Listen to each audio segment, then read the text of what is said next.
good afternoon, free enterprise fans, and welcome to another race of the Baron's Heroes Journey Club. We have a Kane hero today. Uh, we have Tybalt and Postomorpheus Racing. I am Entry Dave. Joining me in the booth is our restreamer Harumph, our tracker Darth Legel, and my co-commentator Beauty and Discovery. How are you doing today, Beauty? I'm doing fantastic, Angie Dave. How about yourself? Oh, I'm doing great. It's a wonderful day. Long weekend here in the States. Absolutely, and hopefully not too long of a race here for our racers, though. Of course, here in the audience, we do love ourselves a not too kind seed. But I digress. Like Angie was saying, we've got a Kane hero. It's Baron's Hero's Journey. So that means that for our objectives today, we've got to defeat the Dark Knight. So Mirror Room Cecil, complete the Tower of Zot, complete the Giant of Babel, which happens to be vanilla, by the way, or vanilla giant flag, I should specify. And burn the village mist with a package. And last but not least, have Coco Forge. You'll get your crystal from doing all of those objectives, and then you'll be able to go to Z and wrap up the seed. Right, and one of the things about this flag set, it is team money, so your power is going to come from these standard shops. That's a flag we've become far more familiar with given the previous tournament. Yeah, no, absolutely. I think Eblin Elixir League is probably going to help out with that a little bit, especially that being said, it is an S standard mix for the shops, not S wild like in Eblin Elixir League. So you're still going to be much more limited, but you're not going to get your power from those chests. So you're going to have to scramble a little bit, maybe apply that knowledge of S standard. Like, for example, I wasn't familiar until the lovely people here in the booth reminded me that the best spear you're going to pick up from Kane in a shop is a Gungear spear. That being said, there are some pretty generous kits to start with, namely the Eblin kit, which will give you an Ice Brand and a Blizzard Spear. So you'll have some power right off the bat that'll get you going with this Kane. I'm expecting to see our runners attempt to leverage that Blizzard Spear immediately. It really depends who our second is. Yeah, absolutely. The only character not appearing is going to be Cecil. Everybody else is out there and available. So, are you going to pull yourself a very helpful edge, or are you going to be stuck with good old Eddie? It is C standard with no changes, so we're not starting with an edge, unfortunately, nor a foo. Shucks. You could start with a lovely monk. Very true, and not the best starting character, but he'll stick with you pretty good. But that does lead to a very interesting flag. Permajoin is on, so you will have a decision here to take this character or leave them behind. Ooh, that's a Pal immediately. What do you think? You take the Palom? I think so. Palom is so great in the beginning. We're starting with a harp here and some form of sparkle. Interesting enough, Tybalt not taking Palom, but Possum is. I can see the reasoning behind this. We do have free characters today, and the buy flag is not on, so there's an argument made for just going through a loop, seeing who your free characters or who the rest of the characters are, and trying to construct your party immediately. That is a very good point, that you will be able to kind of figure out who they are and then go around the city and pick up whoever you'd like. That is really interesting then, I guess, even more so that Possum decided to take that character, just kind of lean in and know that Palom's going to do so much work for you, might as well start that way. And to surprise absolutely no one, all of our early looting just gives us cash. Ooh, interesting. So far, a Yang and Baron in and an Eddie in Watery Pass. I can't imagine Tybalt's going to take that Eddie, especially passing on a Palom. Spoon flag's on though. I believe we just saw Possum raid Rosa's college fund. Was that 30 large in Rosa's mom's house? Devastating. She's been saving for years.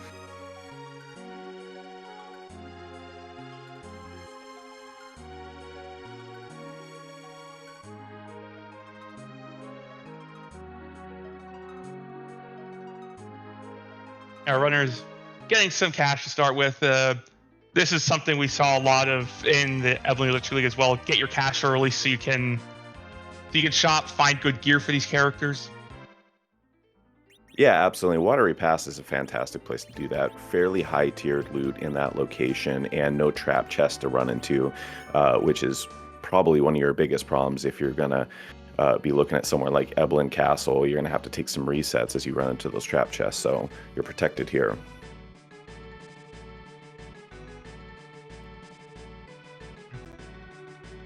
Tybalt sees Rubicon having started down with Sid, immediately decides to stitch to Sid, and somewhere I could hear Elvin Sorrow crying.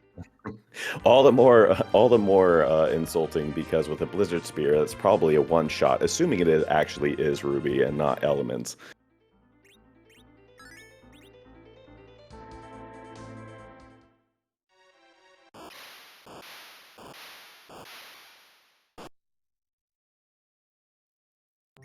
Oh, that is a very interesting bit of knowledge there. So demist in the waterfall. K no free is on, so that demist is going to give you a key item. Nonetheless, Tybalt does reset, probably waiting to come back with a little bit more power because waterfall can be surprisingly difficult early on. It's a speedy spot. Mainly because of the mechanics of the Octoman fight. Also, apparently Sid won that standoff with Rubicon because came back to Damsian. Said, no, you're going to give me a chance to join this party, dang. I'm going to force you to say no to me.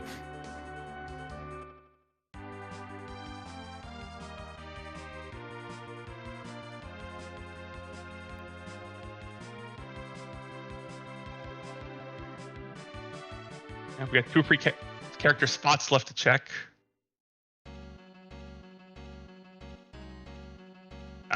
Fiery, I believe that was a white spear at 65k, which kind of insulting. I think we'd rather the white spear than the 65 large.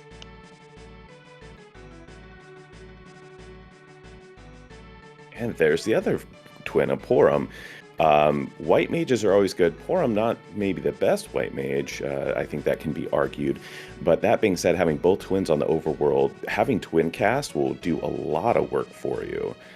So I'd be curious once Possum finds that Porum if he ends up taking her. Yeah, right now, given the characters we've seen, I'd be looking at a Kane Talon Porum party. Yeah, I mean, those 2 twins are perfectly acceptable going all the way to Z with. And so being able to start with them, they'll do really good work in the early and late. Oh, there's Tella. And another monk.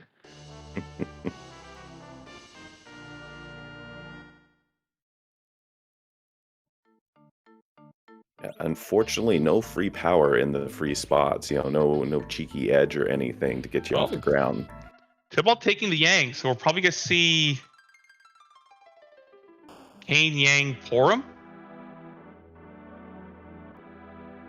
Yeah, there's Porum. You're right.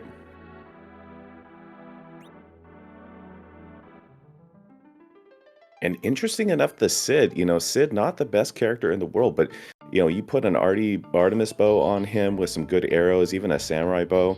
And even in the early game, he's got a lot of HP. He'll take some hits for you. And if you just get some sort of axe, which I believe can be bought in shops in the overworld, he'll still be perfectly acceptable, if not kind of wane later on. Yeah, you can buy, I believe, Ogre Axe or Poison Axe in the overworld. Mm-hmm.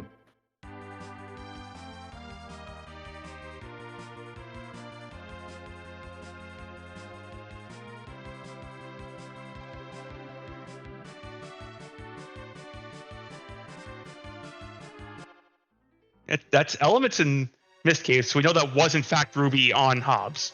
Mm-hmm. Unfortunately, with a free sit available, probably not even worth it, even with that Blizzard Spear. But we are going to get our first key item check from Tybalt, making the dive into Antlion Cave. Possum still interested in doing some shopping, finding black belts. Fantastic piece of armor for your melee fighters. It's the best we're going to find until we forge.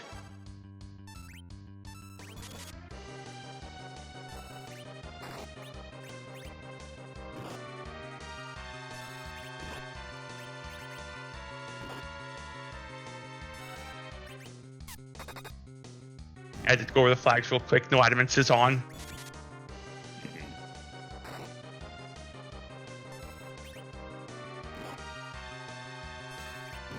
Yeah, I said it's gonna be the best strength unless you snipe a power shirt out of a trap chest somewhere.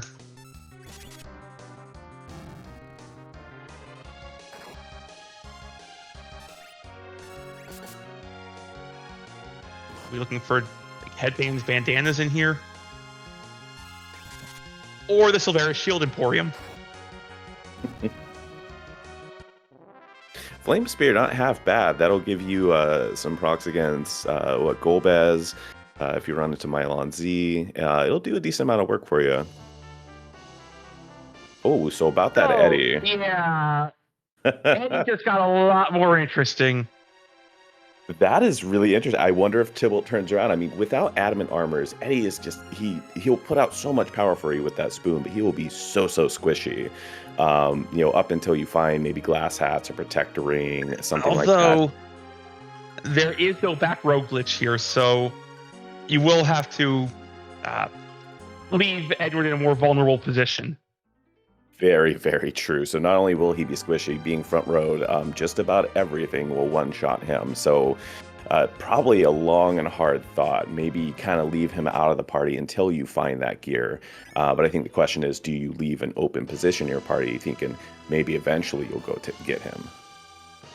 Or the last position may be reserved for exactly Edge, and then that spoon just becomes 10,000 damage whenever you need it.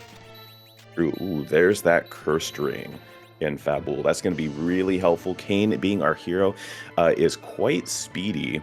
Forge is an objective here, so you are going to get, hopefully, a very fantastic weapon for him. So it will nerf his power output late game, probably going into Z, but at the same time, sometimes that anchoring is far too important. And somewhere Tybalt found bandanas, so the boys are a little bit stronger.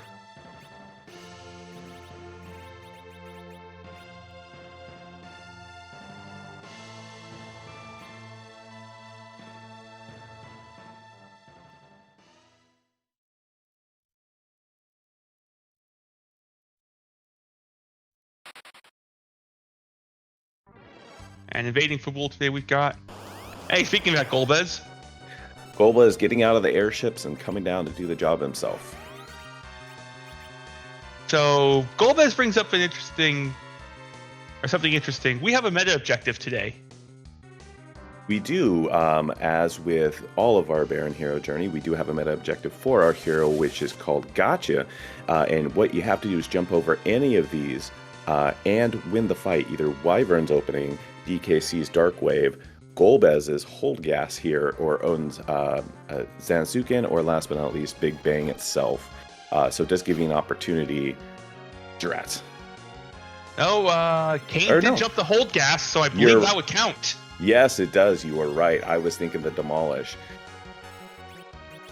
Still on time for to see Shadow have snack time. We do have our club captain Alchemy in chat. Alchemy, would that count for the meta?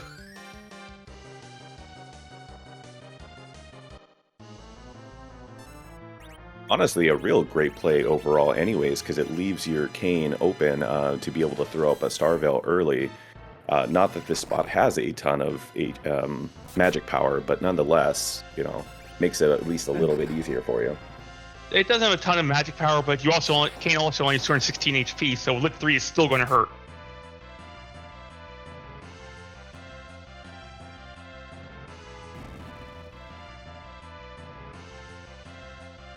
The Goon armor, he'd probably survive it just from half damage.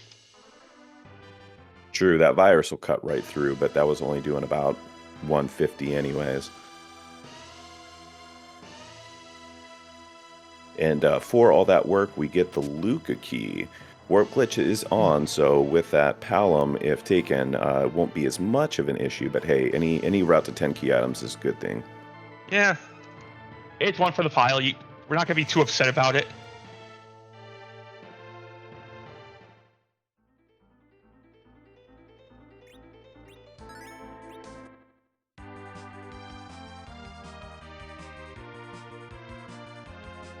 Possum, on the other hand, fully committed to shopping everywhere. He will absolutely drop before he makes his way to any key item checks. This positive party is geared, so they're going to start cutting through these key item checks. Interesting. Tybalt, are we just gonna pet the doggo? Maybe, with trap chest, you're still going to get equipment and armor out of trap chest and items. So the doggo, very easy, especially with our starting Blizzard Spirit and Ice Brand, has the ability to potentially pull really good weapons, really good armor out of that. Very interesting play from Tybalt. Possible juice to take the Rubicon. This, I think, is for XP. This bot gives a good amount. Yes, I have made that mistake of not getting XP on, say, starting Rydia or something here in Hobbs. Hobbs is a great little launch to get a party off the ground. Yeah, that 4K, it's good to kickstart the party. Alan's got all the second tier elementals. I like to play taking that fight.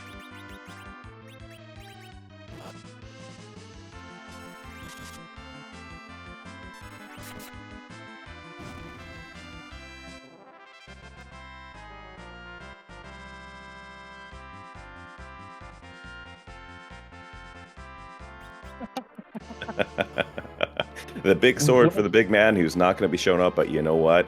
If you need more cash, I guess that'll do it for you. Otherwise, maybe we'll pick up some carrots somewhere and be able to stash it. I picture Cadus looking at me like, wow, this is useless. Toss it to the side. The ultimate weapon for nobody.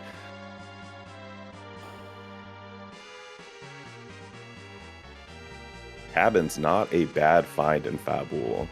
I think we've all been in a position to be hurting for some camping gear before, so having that secured early on takes a little bit of a weight off your shoulders.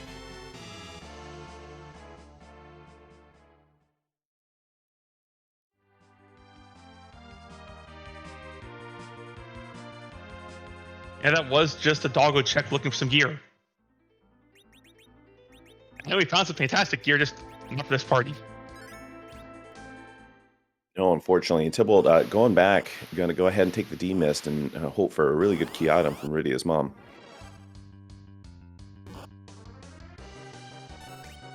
This spot, not terribly punchy, just very, very fast. Yeah, absolutely, which makes this fight all the more annoying. I think we all are familiar with D-Mist scripts of 3-punch and then turning into Mist, so it just really stretches this fight out to have it in a fast spot.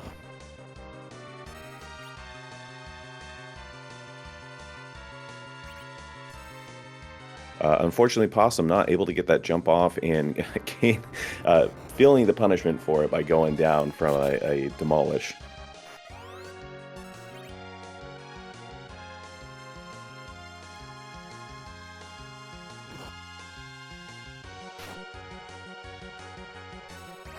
Fortunately, again, as you said before, the spell power here isn't the greatest, so this isn't even a 50-50. You have to veil up.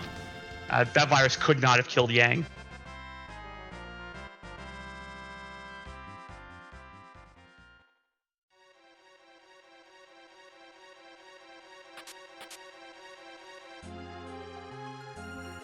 Fairly certain I see a flame claw on that Yang, which is really nice because Golbez is weak to fire, so that's why Yang putting out some pretty decent damage here.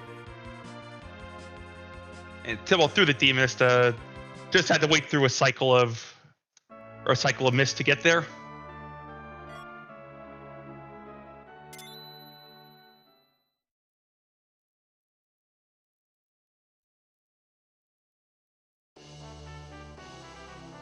Ooh, very interesting.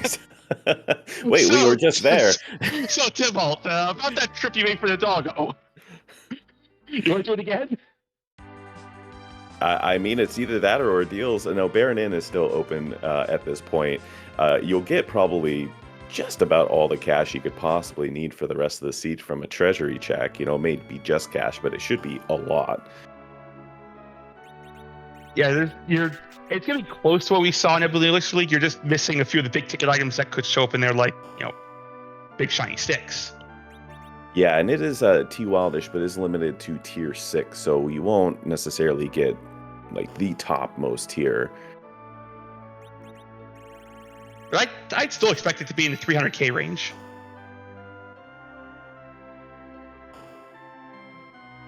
Which will be great because with cash being in your pocket, it is still a little bit of worry, and not having to worry about running out and being able to just kind of buy what you need is a really great feeling. I would agree if someone decided to take the treasury right now. I'm just saying it's the peace of mind of knowing you never need to worry about cash again.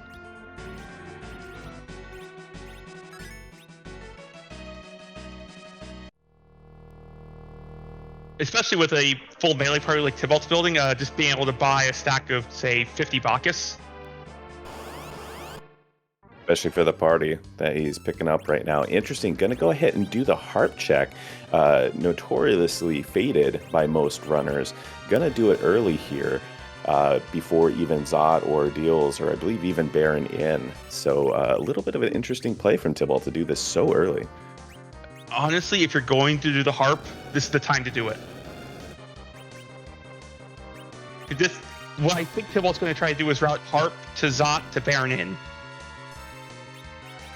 Exactly, and that's a really good point. A nice triple route in there. Maybe even get lucky and pick up a Baron key for one of these two checks, and you can do kind of a lot, all really feeding into each other. So like I said, traditionally faded because this is a long check, to be honest. It just kind of plays into what you already got, though.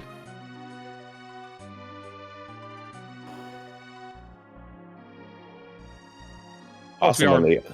Go ahead. Yeah, I think we're thinking the same thing about a back attack. It's a back attack that exists. Not too bad. Perhaps a little bit annoying. I think maybe you're worrying, do I have some AoE here? But with both the twins, you do. And that Blizzard, your Yang's probably picking up a decent amount of HP at this point. So between all that, shouldn't be too difficult. You do have to have a mind, though, to your mirror room. With Sea Hero on, it is going to be just Kane. He is certainly geared up and ready to take that on. But something a little more cheeky like Dolls, where you do have to worry about AoE, becomes a little bit more annoying with a hero like him, a melee hero. But enough chatting about this. We have Edward about to give us a show. Play us a good one, Spoony B.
Okay, let's not go to Magnus, to the silly place.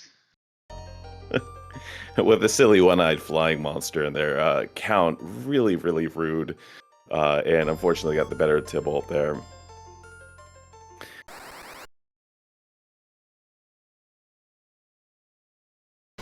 Oh, and you love to see Bahamut in the mirror room. Just throw up a Star Veil, you automatically win. Or Possum just deciding, you know what, I choose violence. I can kill him well before that count wraps up anyways. Yeah, that's already 900 damage on. You just bop it once and the fight ends.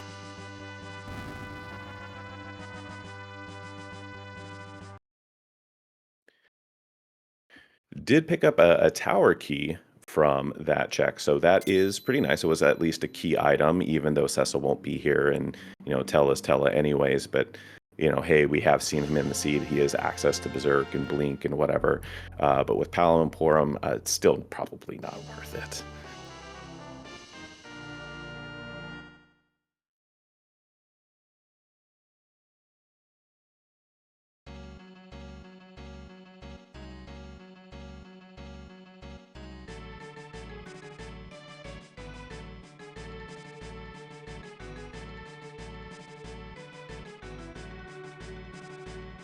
Possum heading down our deals. I'm guessing Baron is next on his radar. Clear out the Sphere Zero checks. Tillwald having a strange sense of deja vu. This time maybe a little more purposeful in the climb, and going to go ahead and take on the bosses, get that objective. It is required after all. But having access to actually complete it is a little bit easier. A little bit more intuitive to getting that objective.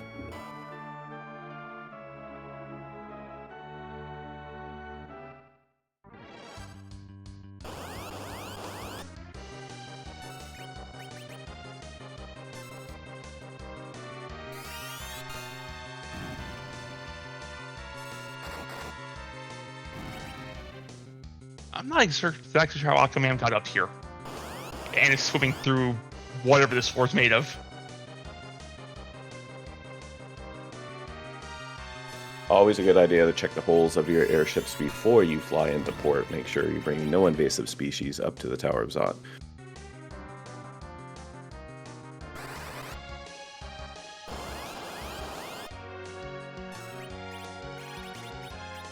The Lunars, not the hardest fight. You have that Flame Spear. They're going to be particularly weak to that. On top of that, you have healing potions. You have Cure 2. Those will do nice damage because they are undead. But Possum showing a Flame Spear and a jump doing 1500 damage. Yeah, you should be perfectly fine here, even if they're pretty punchy. And a Flame Claw, too. And a little bit of extra fire from the kid. Geared up just about as well as he can be for this fight, considering how rude these two zombie dinosaurs can be. Dinosaurs, dragons? Dragons, probably. I think it's dragons.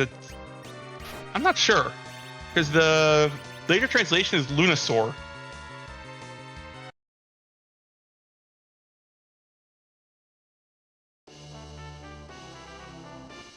Fence Sword, not half bad for a Zonk. That is one of Kane's best weapons. I think arguable against the White Spear.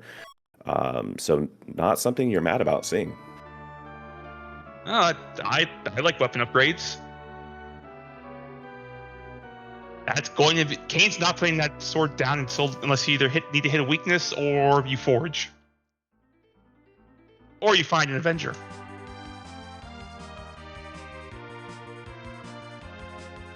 Because who doesn't love turning FF4 into an auto battler? When you get a chance to. Hopefully you don't get punished for it. There's a couple bosses that are not particularly happy to be automatically swung on. Who here has never left the Avenger on and walked into a DKC at Masa? Or a particularly slow Golbez that you're just waiting forever for him to finally take his speech. Especially you're angry with it and you take like 10 swings before ha ha ha. It's like, dude, what are you laughing about? If you weren't immune, I would have done enough damage to kill you 5 times over by now.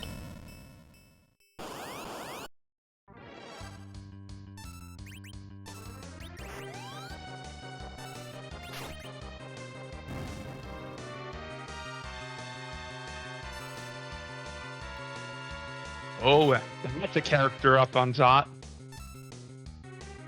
Oh, wow. The mop has been found. Very interesting. I think that's probably going to be a pretty fast take for both our racers. No, interesting enough. Yep. I would have thought with Warp Glitch on, having a fairly powerful character who learns Warp would be a snap take. Also, speaking of DKCs, how do you like your double required towers? A little bit of efficiency never hurt anyone.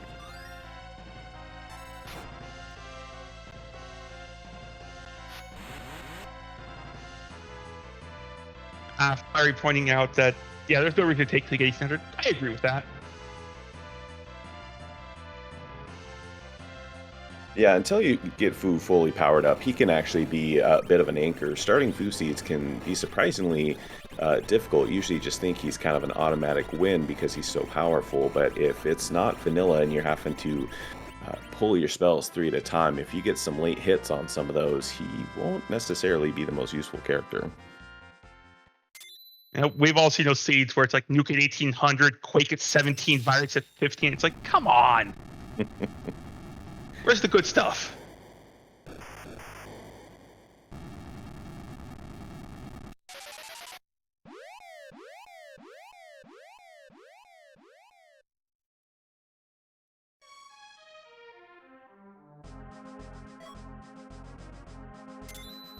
Well, our first racer to check off, as it may be 2 objectives, pulls the hook. A little interesting. We have not found our magma key yet.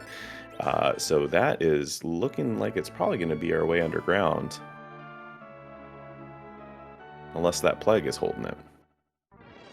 And so that may end up being, you know, the hardest of hard required Zots. I think what will be interesting is knowing Possum. Possum tends to very much heavily lean into the Fade Harp camp. So does he do it before he does Earth Crystal? And if he does, he's done very diligent shopping, getting his party powered up. Will he get through that plague? Could be a very interesting bit of divergence if that does give us, say, a magma key.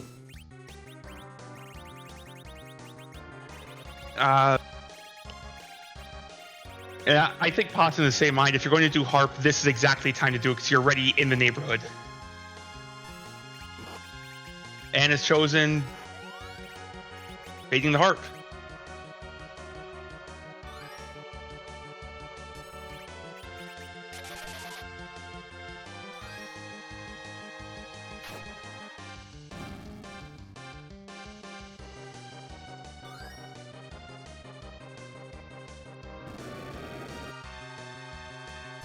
So with a hook in hand, you still have a character that's going to be available to you on the hook route.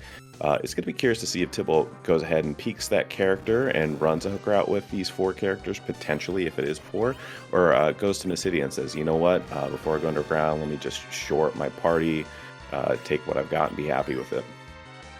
I think Tybalt's holding out for an edge. Yeah, I could see maybe a bit of a save scum to run that character, and if it is a repeat because no dupes is on, you couldn't even take a repeat if you wanted to. Once again, maybe makes that decision or says, you know, 4 characters, I can get through a hook route. Easy peasy. We all did Adamant Cup, right? Not necessarily. Yes, most of us.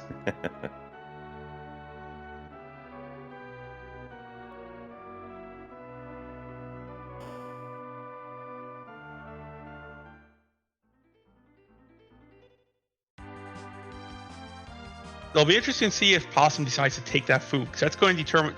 Is we're going to see 2 very different party comps depending on who gets taken here. Yeah, I think having taken the Palom, Possum shows a little more willingness maybe to take the magic casters here. That being said, Tybalt is going back for that food, not even going to hold out for an edge like you were thinking. Just says, you know what, if I'm going to have to go through a hook route, let me go ahead and pull the old man and cross my fingers he's got Quake or Nuke already. Should be close if you clear, because every overworld spot except... Oh, Tybalt has no reveals yet. With every overworld spot plus Zot, that gets you to 1700 before you start the hook route. 1800 if you do Twin Harp as well. Did Waterfall. I think traditionally you don't necessarily do that as a spot, but with that D-Miss there. I was counting Waterfall and Mist Cave in that. Gotcha. There's a reason I know that number. Obviously showing a little bit of my my lack of knowledge on Fu here. Yeah, running enough seeds where there's just nothing on the overworld and you have Fu. They're called 99%ers, where we get like 3 Fus a week. Oof, yeah, no Quake or Nuke, but Virus going to do plenty for you. Maybe not necessarily in this fight with that wall, but you've got a couple melee fighters that'll do the rest. Dare we imagine a little bit of a sister grind here?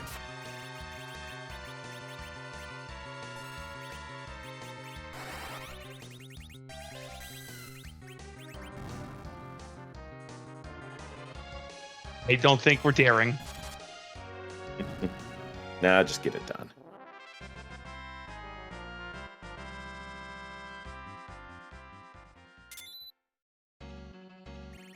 While in some flag sets, that kind of grind can be very, very beneficial, we have sirens available, maybe.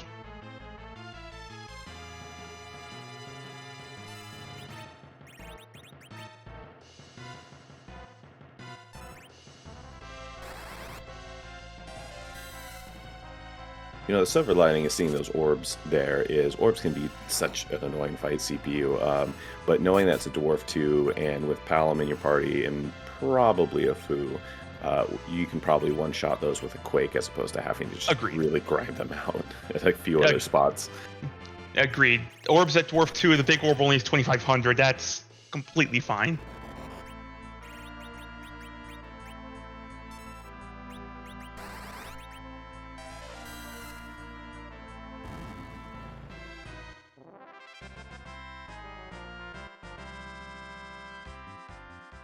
No nuke at 1,500 on Foo or Quake.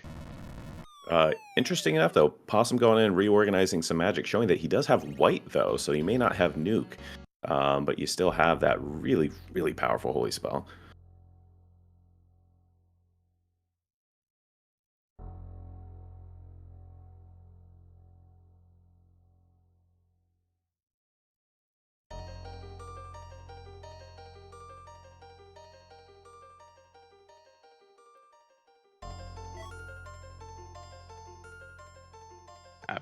We're going to see if we can get the meta here, jumping a wave.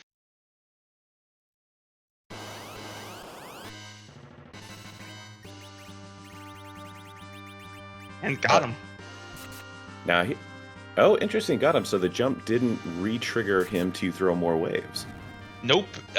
It's the trigger script explicitly calls out the fight command. Interesting. Today I learned. I was very curious if that would pull through, or more likely if you throw another 3 and you'd have to sit through even more. But now both our racers having done the meta objective.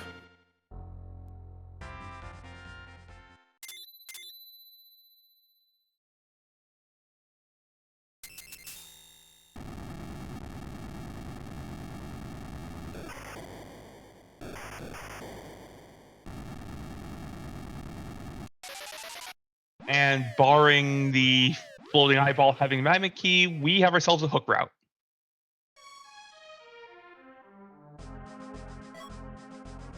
With a party like this, I don't think you're terribly scared. You've picked up a defense sword for the cane. You have Foo. Maybe Foo, you'd like him to have a few more better spells, but there's a few more boss spots on this overworld. You can kind of hope to at least pick up Quake, maybe Nuke. We do have White, of course.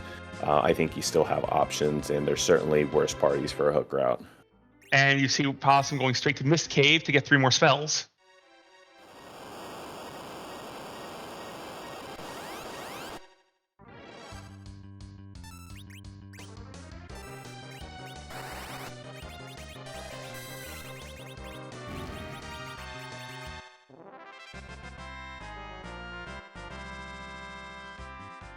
Tibble, interesting enough, dipping into Evelyn Castle, looking for trap chests because, with the treasury loot, you've got all the cash you need. Maybe hoping to pick up some really good armor. You got a defense sword already, so you're pretty set up there, but there's a few other things you can get that would make your life a lot easier. I may have accidentally did a mini commentator's cursor. I believe we do have Quake at 17, Nuke at 18. What else can we predict later in the seed, NG Dave? Oh, we could talk about what could be on the Giant because it's an objective. It is true. That is an objective, and there is plenty of really bad nastiness. Hey, you did call Bacchus wine, and sure enough, we're going to see Oh, I saw Possum go up to 90, and I'm like, dare we dream buying 90 Bacchus wines here? You're throwing one heck of a party to bring that much alcohol.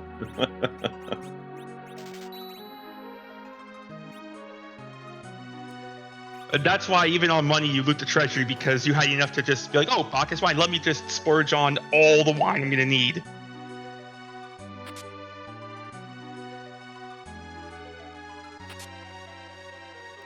Also, I did notice 6 hourglasses purchased. You have any idea why Possum would have bought so many? Well, we still haven't seen any of our free bosses that are weak to it, and add into potentially a really nasty gauntlet that we haven't seen. Those hourglasses will perhaps be quite useful. Oh, ooh! All you have to do is go down the hook route and you get Vanilla Edge. And speaking of Gauntlet, you've got a 50-50 chance now that that's what's going to be at Hook 2. Perhaps we're both jinxing it today. To answer a question in chat, there cannot be a Crystal Sword Cecil. The flag explicitly says no Cecil. This is the Kane show. We don't want him getting overshadowed.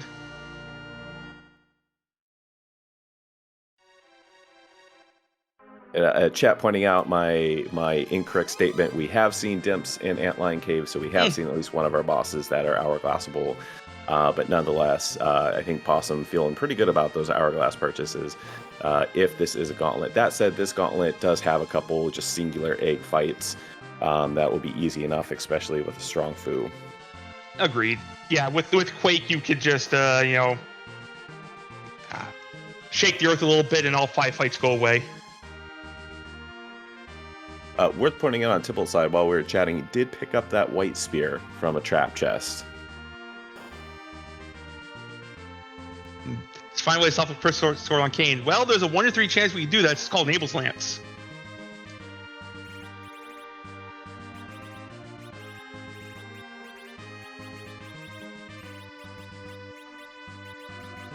Or Gigant Axe, that's close enough.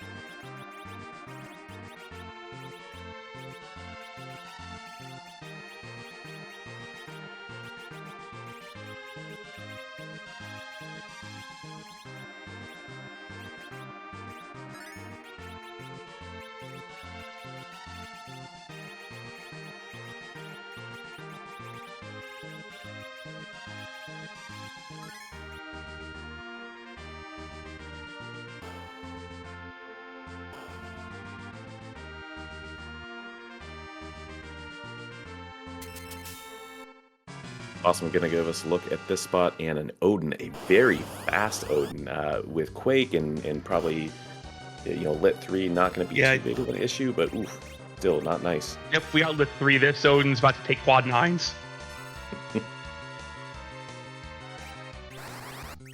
The good news is, even if Zantetsuken fired, we were safe.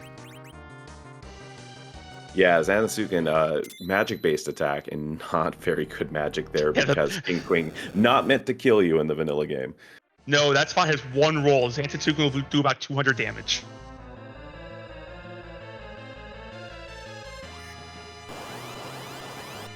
Always enjoyable, I think a lot of people always equate that Zantetsuken's just going to be a really awful auto kill, but there are a few spots in this game where it will only slightly tickle.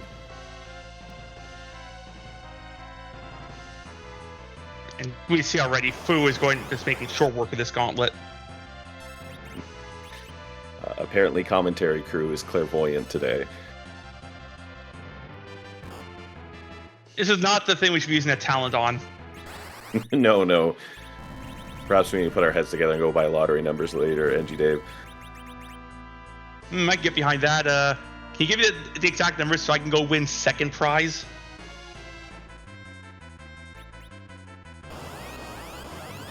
Draws less heat if you only get second.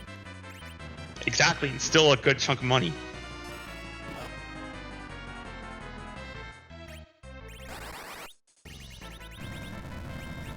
One of the nice things about the gauntlet here is this spot has a decent amount of HP, and even, I think with this party you wouldn't worry anyways. But with the Gauntlet, the mobs are still going to have their regular HP totals, which is not particularly high for this spot. So the Quake just make it real short work of everything. As long as you can keep that MP up, you're going to one-shot everything getting through here. This is honestly one of the friendliest gauntlets in the game. Yeah, absolutely. For the balance of what you would have to slog through in the original fight versus what it gets replaced here. I think maybe one of the only other friendliest one is, interesting enough, Magnus Cave, because it resets that awful magic defense that you normally have to deal with. Because otherwise you'd be chewing through 25,200 HP of whatever else is here.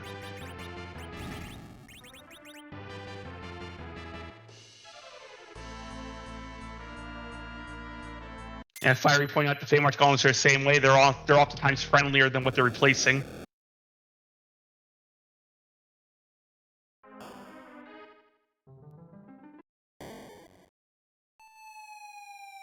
Maybe that should have been the meta objective. Jump the pitfall. It seems to get every runner. I can't throw stones. I never seem to be able to get over that dang thing myself. Possum taking a little bit of a detour, showing us we do have a Sparkle up on top of the tower. Now, we've seen Plague and D-Lunar, so you still have a few out there. Of course, Ogo, Pale Dam, and Wyvern. I got my mind blank for a moment. Maybe it could be Wyvern and we see a fun Witchburn. Maybe Charmvern?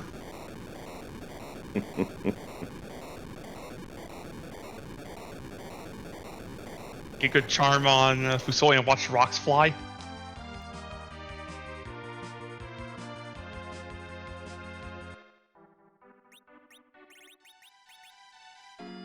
If that happens later this season, I think one of the runners is going to have words for me.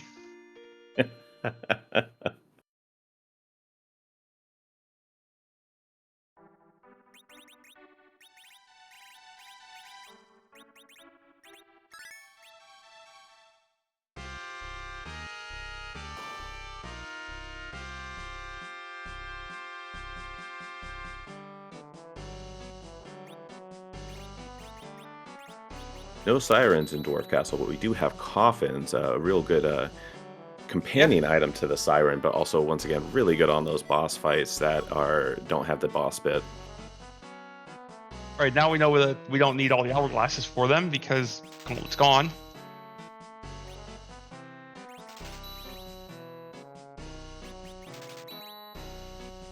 Another wonderful pickup, a Thunderclaw. There are quite a few bosses that are weak to lightning in this game. Unfortunately, we have already seen two of them, but a Thunderclaw Yang can do massive damage. Oof. Kenazo at Dwarf 1, that is not a fun fight. I thought Odin here didn't do that much damage. Oh, is it Odin in the next spot? I hook 2?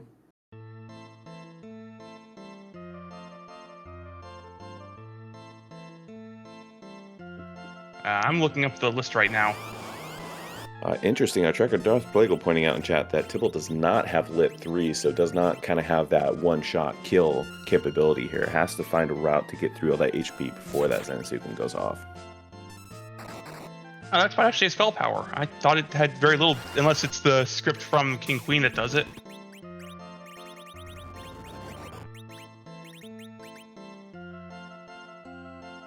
Despite the nastiness of Kenazo, that Fu doing great work, dropping Ice 3. Interesting enough, you kind of think it's water. It's the water element fiend. It's going to be weak to lit.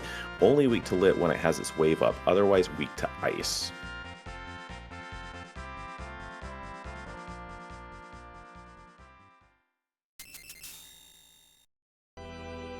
Yeah, I apologize. I thought this spot had less magic than it does. Tibble getting the second part of the meta objective, also jumping a Zansuken, more out of necessity maybe than having to get the meta, but unfortunately still finding this Odin to be really nasty. Okay, fine, it's the script that does it. I do know you generally would rather fight a mage than a melee boss here because this spot is very, very punchy.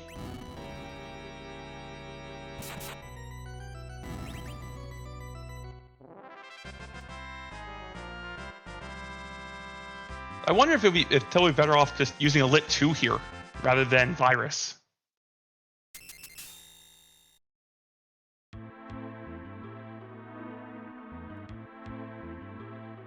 Fire Blizzard pointing out that the king and queen have 0 magic power. So, as you would guess if you know math, 0 times anything is going to be still 0. Showing one of the interesting things about this randomizer that when they coded the game, a lot of the spots they would kind of put high stats in what the boss didn't do. I think the other real famous one is K Value, where Bahamut only does Mega Flare, so it has very low magic power, but because he does no physical damage, they put a ton of physical power in that spot. So you get a punchy boss there, and it's completely awful. So I feel like you get kind of almost the same thing here, where because they're going to have 0 magic power, they said, we'll toss as much magic power as we want into the spot itself. There we go. Gets through that time. The Lit 2 hitting for 3,000 on its own. GG's. And Possum picking up the Darkness Crystal from Dwarf. The Warp Glitch only given a Bahamut Orb, but I think with the Darkness Crystal, you're plenty happy with what you got there. And that gives access to objective number 3. Now, K-Moon is off, so you won't get any key items up. Actually, no, I'll take that back. The K-Value Bahamut spot is a summon spot, so with the K-Summon on, you can get potentially 1 key item up on the moon. Otherwise, it's going to be barren. We see Sirens for sale in Tamra.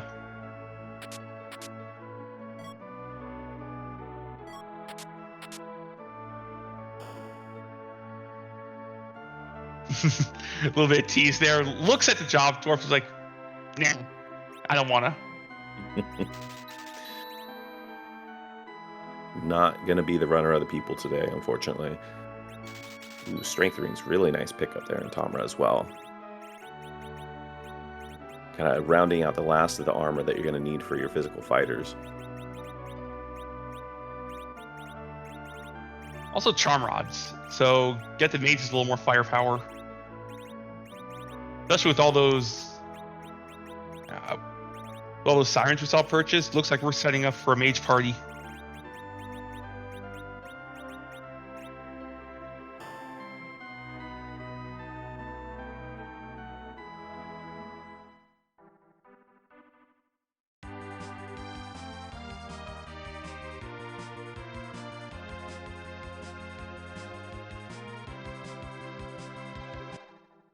Also making the decision, fading the Feymarch freebie at this time. Going to go ahead and take Tower first. You do have Tower Key, so it is 2 key item checks.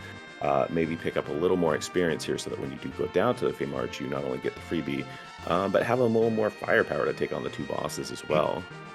And we might be looking to get to 10 key items. With just K-Main Summon, there aren't that many Zonks in the pool. To make that, with Fusoya, you can have Fusoya carry you there, and then you only have to grind half as many eggs.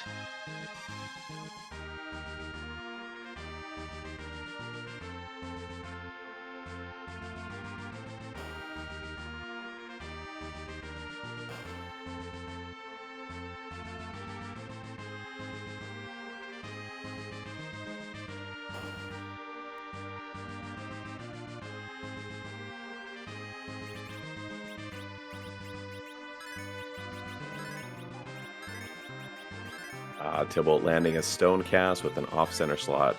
Fusoya, you'll love to see it. And now that we're on the last egg, you can... I believe this one's a green dragon? Yes, green dragon. I have cracked this egg far too many times, unfortunately.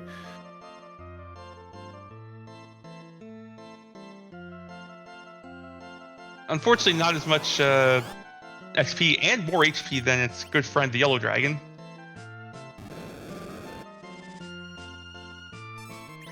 In fact, it was Wyvern on top of tower, but just ablaze today. Still a lot of HP to chew through here, and once it gets this wall up, you won't be able to get those nukes off anymore. That's nowhere near as fun as Charmvern.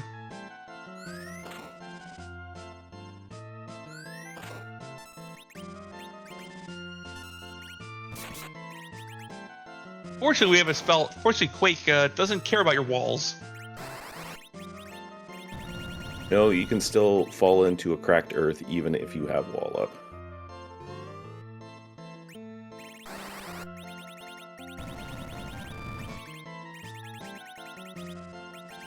And with 2 sources of it and plenty of Bacchus wine, not gonna be a problem here. In fact, not even getting a nuke off. That's perfectly handled. Tybalt getting through that awful hook route, at least a long one with that really bad alt gauntlet, and down into underground as well. And looks like Tibble will be following directly in Possum's footsteps straight to Dwarf.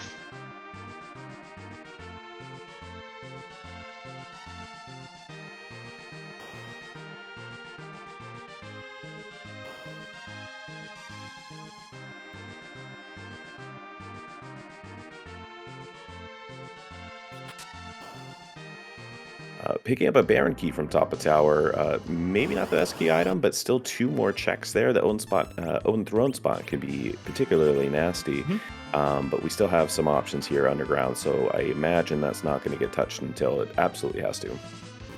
Also, it is 1 more for the pile. As 1 closer to that 10 key item bonus. Unfortunately, guards in the Super Cannon room already a particularly weak spot. You would prefer to see them somewhere maybe a little nastier because, as we've been chatting about, Hourglass's coffins will take care of them. But easy enough to get through. Down they go, and done with the Super Cannon Possum is.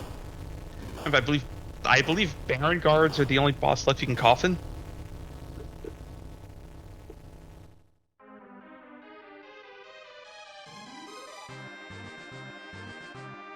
Yes, I believe you're right at this point.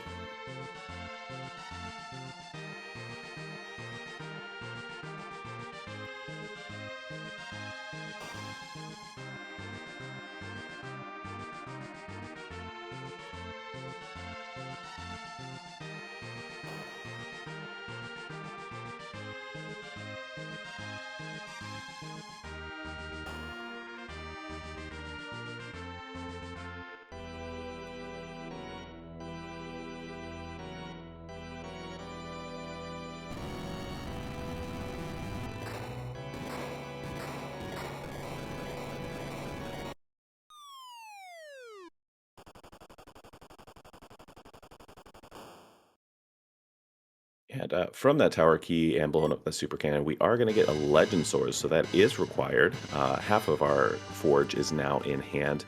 Possum, interesting enough, deciding let's just not go to Feymarch, another one of the silly places here. Going to go back up above ground. At 9 key items, might be trying to spike number 10 out of Baron before, and then just take a grind before continuing. Yeah, once again, like I was saying, you can go down for the freebie, that's all well good, but if you can go down there and get the freebie and take on your bosses, a heck of a way to economize here. So, eschewing what I myself would have done, as I was saying earlier, Possum going to go ahead and do that Baron check.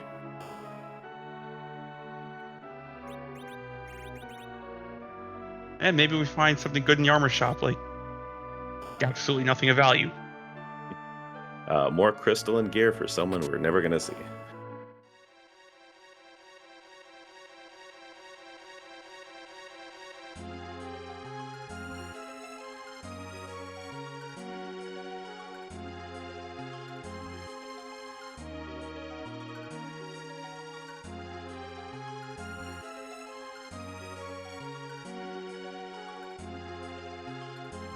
Poor Porum on Tybalt's side taking an extended nap here. Looking at her HP total, she is missing out on a decent amount of experience here, but with the giant in front of us, there is a massive pool of experience, and perhaps Tybalt's thinking, can we just slingshot her?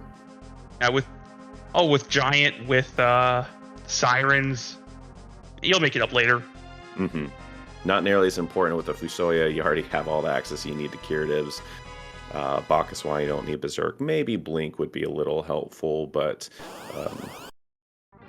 taking the risk there.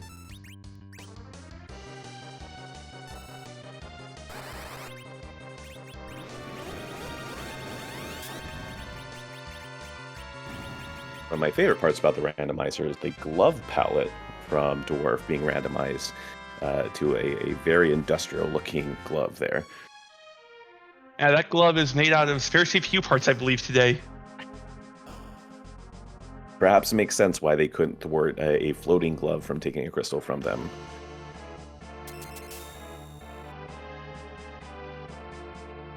A very noodly Baron over on Possum's side with Ogopogo in the first slot and Leviathan in the second. One need only pour hot water over Baron to have a very delicious time. Yeah, this is now the Baron Ramen Hut. You even have choice.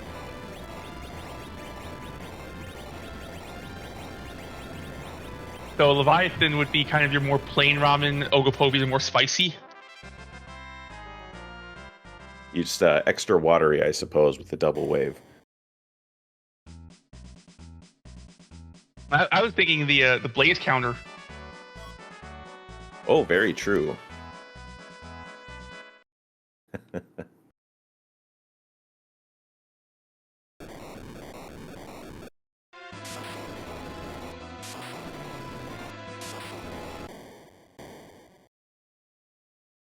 Tibble getting through Dwarf, getting the Darkness Crystal, and the unfortunate news of only Bahamut Orb there. Once again, continuing to follow, finds the Sirens. Going to pick up plenty of them, just like Possum did, but looks like going to go ahead and diverge here and go down that Fey March. Oof. You hit a key item, but it's not one that counts for the pile. Alas, the foe key item, still very useful, you know, with no objectives actually on the moon and K-Moon off. There is more than likely going to be a very haunted moon, so having the pass perhaps keeps you from having to go up there at all. Right, and we've already seen both our boss hunts, so there's no reason to even touch the LST.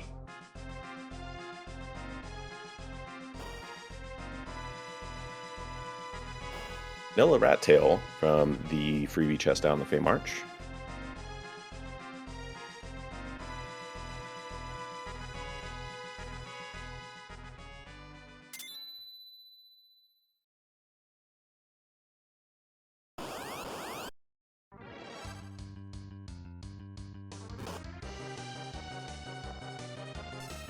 Seems Yang is the betrayer in this seed, sitting on the Odin throne. I think more than ever, you kind of wish for that Cecil right now. Yang's the one managing the Ramen Hut.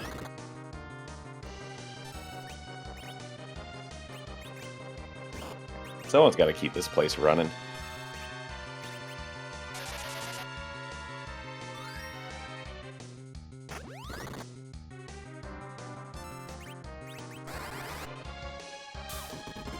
I keep myself hungry, make myself hungry.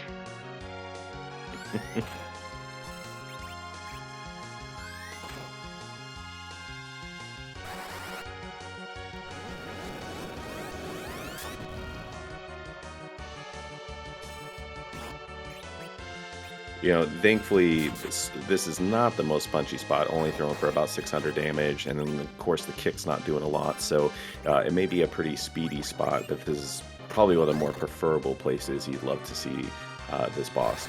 Agreed. This spot's more magically inclined.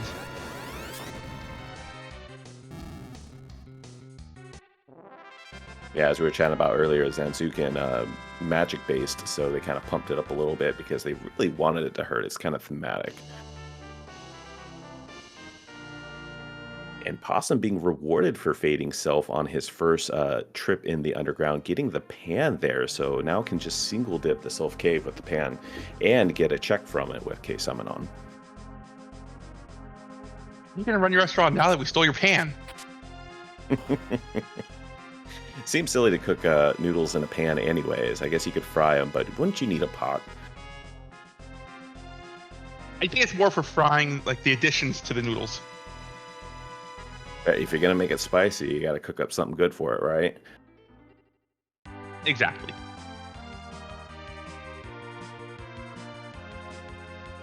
Fire Visitor in chat making a good thought. Maybe it's a walk. Now you're thinking fiery. So a very interesting setup here because you've got Tybalt who's doing the Fey March and is going to find out what the key items are here. You got Possum who faded it with the pan, more than likely going to do those pan checks right away. So I think it's going to potentially be decided here on which way this goes key item wise.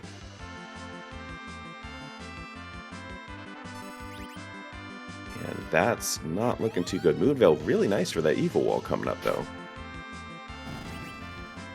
Yeah, especially if you have a ribbon, so you can avoid the instant death, which I don't believe we found yet.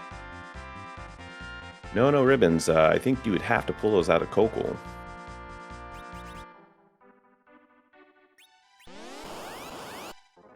And we see just how fast this spot is.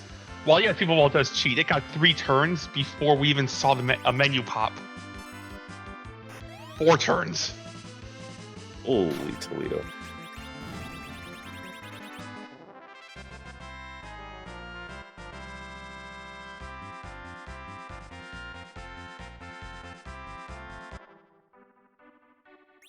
I know we picked up some silk webs on the overworld. I'm not sure if Tybalt did. I know Possum did.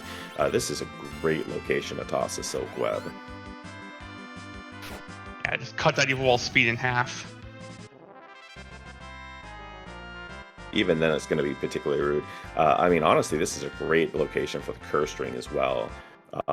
Kain, doing plenty of damage for you, but the same part, that Fu and Nuke is really going to be where you're going to get the meat and potatoes of your damage. So not a bad idea just to go ahead and slam Kain down like Tybalt's doing now, and kind of give everyone else a fighting chance to do the work you need them to do.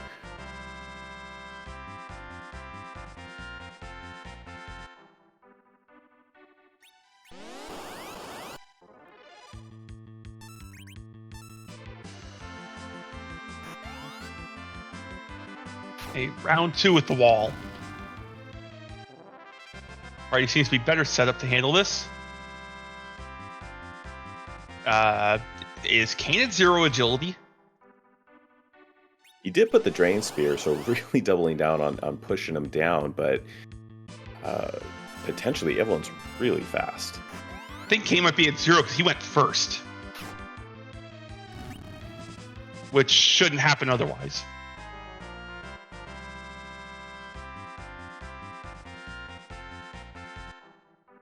With this fight, though, I think 0 agility, probably not an awful thing, unless you maybe had some of those spells that took a long time. But, if everyone's going to be 0, as long as you can menu fast enough. And we got 3 people zerking to get the queue nice and clogged.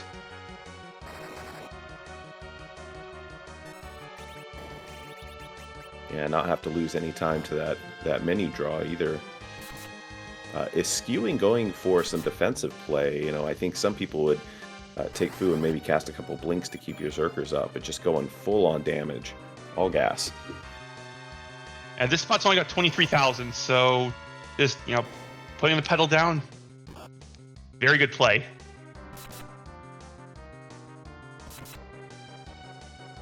Unfortunately, we see the downside of Drain Spear. Kain can't hit the broadside of Varn with it on. Even in the center slot where you get a little bit of an accuracy boost either.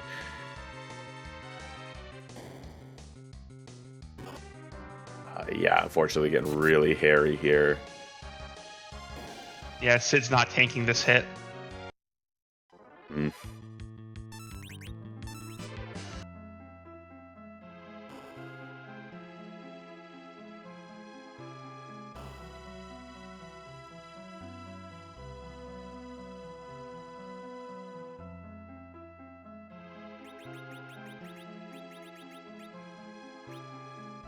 Yeah, Tybalt already at battle speed 3 going all the way down to 6 just really gives you a lot of menuing grace. It'll make for a long fight, but at the same time, if you are able to get all your menuing in, you can hopefully keep Porum up. She's definitely got Blink, get the party a little bit more better situated, makes it more than worth your while. And that's a better start. Fusoy only taking 460 in the back row rather than 900 on the first attempt. Really showing that rando's going to rando sometimes, especially, even just the way the game works with those rolls. sometimes you get some unfavorability when it comes to those rolls, and there's not much you can do against it.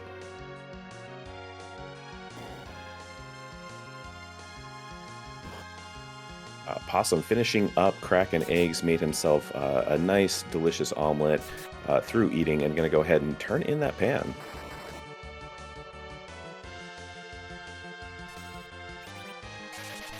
Yeah, let's get some more key item checks done.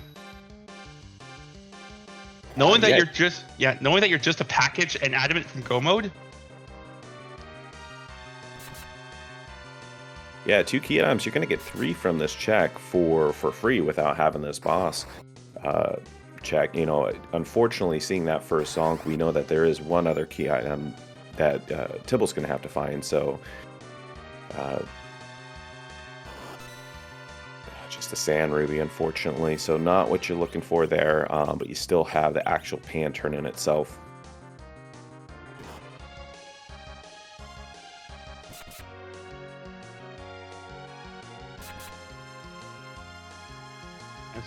On Tibble's side, we are zerking away at this wall. Fusoi is still standing, got a few nukes in.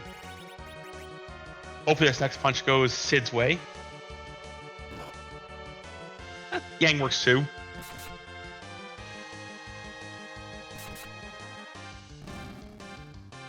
And the wall comes down on Tybalt's side. GG's.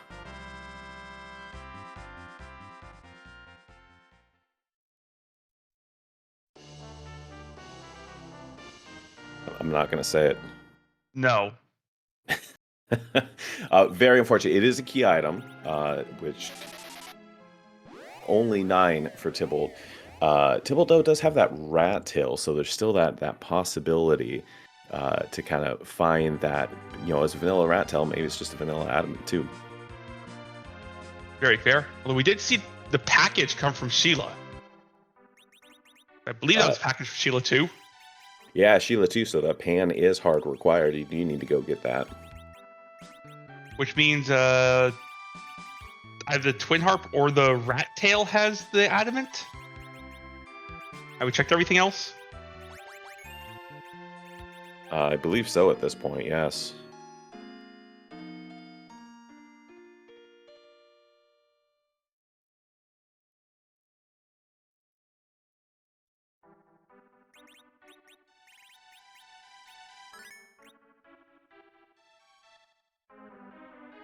All right, K value. Fiery pointing out we still have K value.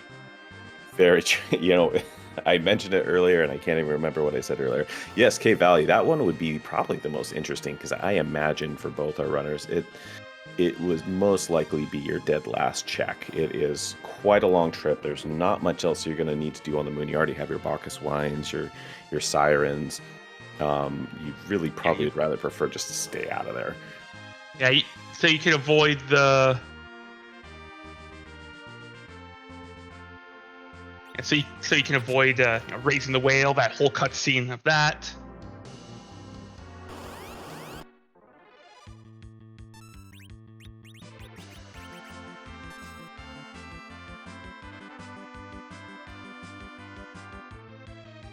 True, we need giants, so we're raising the whale at some point.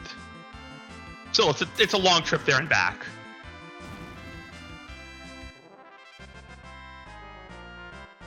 Awesome. Still missing that adamant. Very curious. I imagine, you know, maybe you just go ahead and do the giant. You got to do it anyways. You're fully ground up. Just go ahead and get out of the way. It gives you maybe a little bit of time to think on it, chew on it, how do I want to play it. You know, you don't always do it, but I think a lot of racers will think to themselves, you know, who else am I up against? Do I metagame at all? Will they do that? But choosing not to do that, I'm going to go ahead and go do the Fey March first. Also, we know the giant can't, or the giant won't lead to anything else, so we may just be looking for the adamant first. Yeah, just get that out of the way. I mean, there's still enough checks in front of you. We know it's not down here, unfortunately, but Possum, you know, you still got 3 actually in front of you, so you never made that initial dip, so just get that done and out of the way.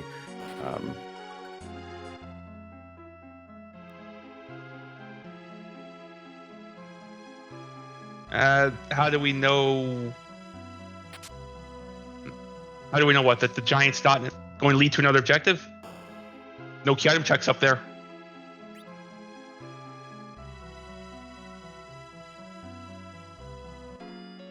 Okay, what I meant by not correct, I mean it's not going to lead. The giant can't give you the adamant.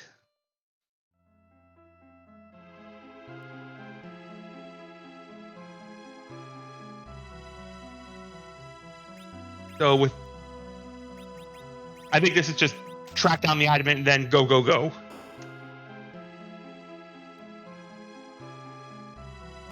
Yeah, the giant, I like I was saying, I think the benefit, at least for some people when they're running, is it is a very long check. And if you're fully ground up, it shouldn't be too much of a problem outside of a few annoying bosses there. So it gives you the opportunity to maybe chew on your choices if you have a few checks that you don't want to make. You know, you've got Harp in front of you, you've got Cave Value that you got to fly all the way to the moon. It maybe gives you some time to think on it rather than have to commit to one play and go for the key item check. You got to do it anyways. It's an objective. Maybe gives you some time to ruminate. The question is, if it's not at Rat Tail, or if the item's not at Rat Tail, do you go Harp or K Value first? I mean, Harp is right here. It's a super easy boss fight. You know, K Value has plenty of opportunity to be a very rude boss fight. But like I said, you know, there's always that kind of aspect of metagaming. What is your opponent doing? Do you feel confident that they'll fade it? So maybe you make that cheeky play. You're feeling behind. You're like, maybe that's my opportunity to get up on them.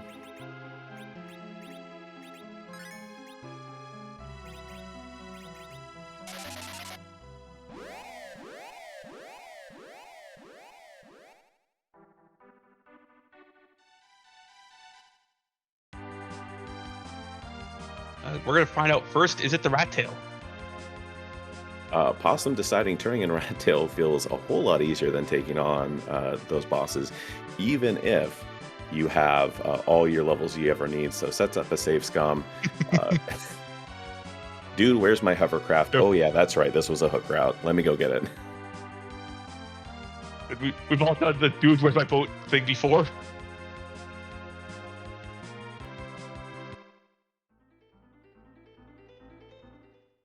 Perhaps most embarrassing when of the three places it could be, you check it dead last where it actually is.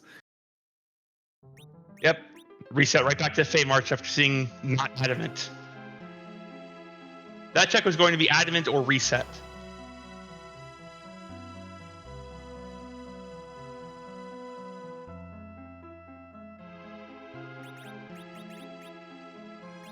And Tibble getting the news that, hey, there was a Legend Sword here.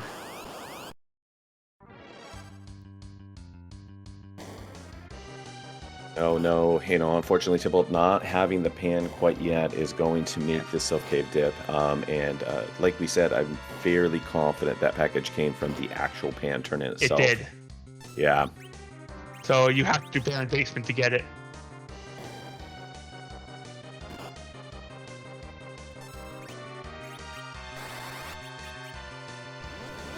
We're going to see this evil walls can come down a lot easier because, well, having an extra 25 levels on your party does that.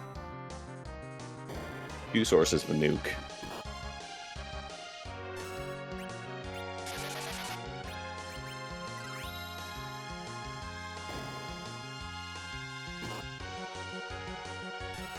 Tibble doing a very fun setup for Twin Harp. Walks in itself, okay, but only just walks back and forth on the damage tiles. Why would you do that, Angie?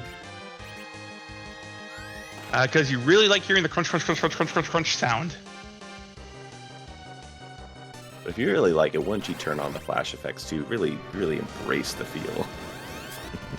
Yes, you would. Or because being at 1 HP makes it so you can easily skip the cutscene that leads up to Harp. Absolutely. Set yourself up at 1 HP so you can take yourself down real quickly and make that cutscene that much easier to get through.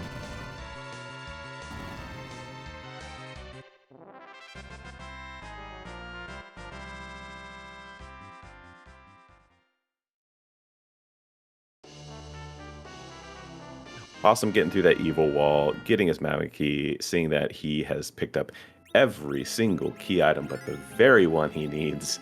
I'm sure he is probably a little frustrated and a little maybe saying out loud, come on now. 17 out of 17. It's a L.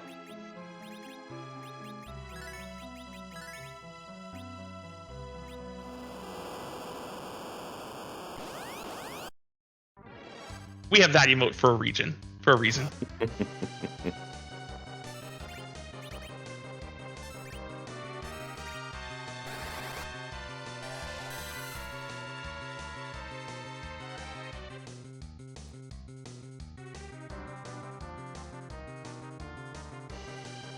So Tibble, in an interesting situation, has that Twin Harp, has the Baron Key, so still has open opportunities here. Obviously, we know that the Baron Key needs to be done, but perhaps it looks like, yes, we are going to get that Harp check. We are going to finally bring that plug down. And getting a little revenge on a floating eyeball.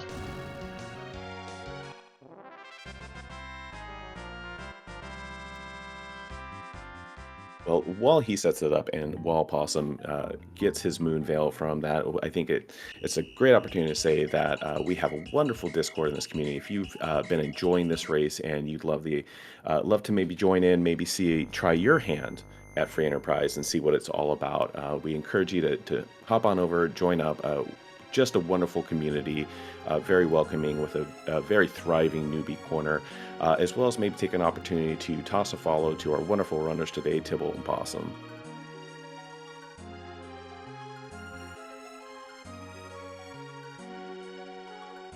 And if you're newer to Enterprise, we do have a fantastic club, the Pink Puff League. Where you can play with other newer players to the game without needing to worry about racing against the likes of, our fantastic races on Restream right now, Possum and Tybalt. Yeah, really fun because it not only teaches, it not only is a way to kind of race against people that are a little more in tune with your skill level. The flag sets tend to be tuned around teaching you some of the really important facets of the game, so it's a great learning experience. You get to meet new people, you get to kind of commiserate sometimes on those really nasty seeds. One of the best parts of the community club season as a whole, much less Pink Puff League.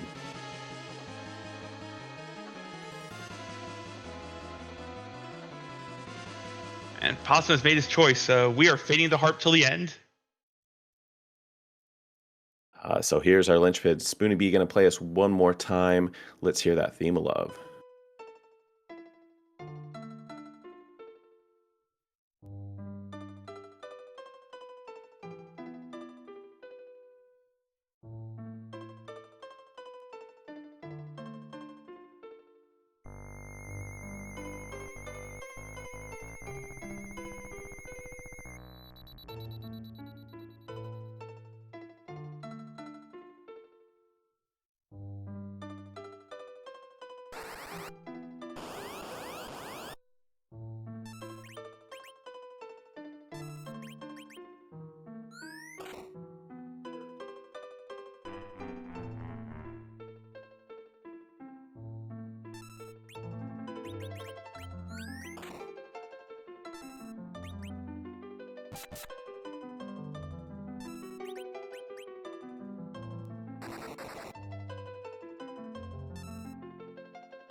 And down goes the eyeball. So we're going to find out where the admin rock is right now.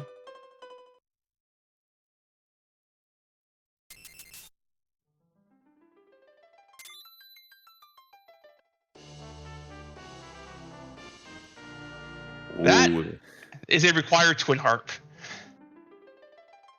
That is really great news for Tybalt. That almost kind of had to be there for Tybalt to really have a chance to keep pace with Possum. Possum, of course, going to get the bad news from this Mylon and friends up in Cape Value and very quickly make his way over to Harp, probably grumbling the whole way. But Tybalt now has a choice and hopefully makes it to go to Baron. I could see Possum getting the item from here, then immediately going to Giant, just to route, then land back on the blue planet, go to Harp, Forge, Z. That is a really good choice. That is a really good point. It is a little more efficient when you're coming back from the moon to go ahead and take Giant if you have to, because it kind of compacts those two cutscenes together. Is it going to Giant drops you off on the blue planet after you're done?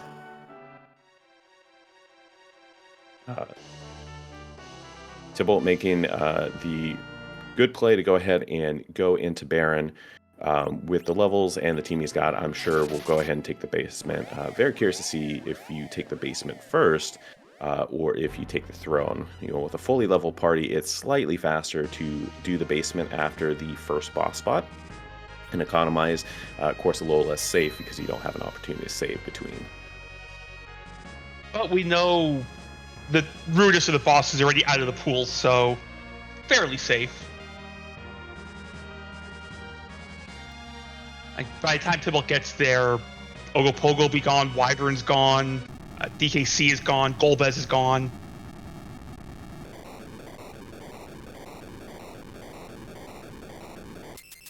So risk is minimized just because the nastiest stuff is gone.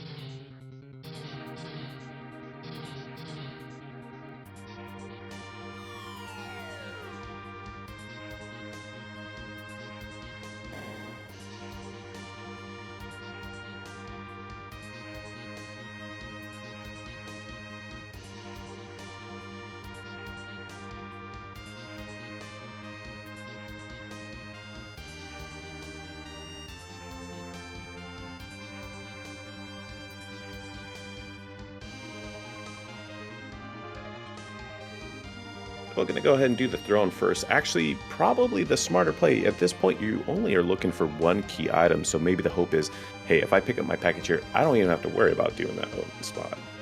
That's very, very true as well. And both thought lines are completely valid.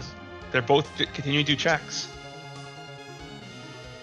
Yeah, some of these spots where you have two key item checks, it may be more economical to do one before the other, or vice versa, whatever the case may be. But when you're down to that one check, take whatever's going to be fastest because you only need one. So you got to cross your fingers a little bit and hope at the same time. If it gives you what you need, it's an easy fade and a win for you.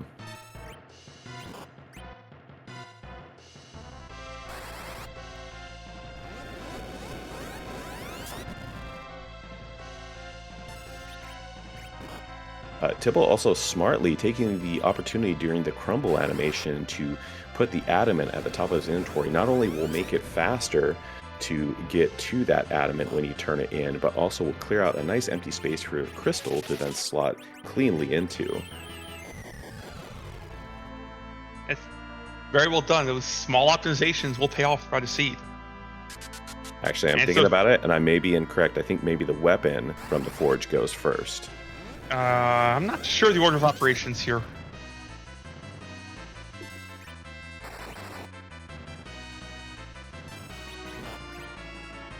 But it's not going to matter as much on Tybalt's side because he's going to get the weapon, and because, well, Forge isn't going to be his last objective.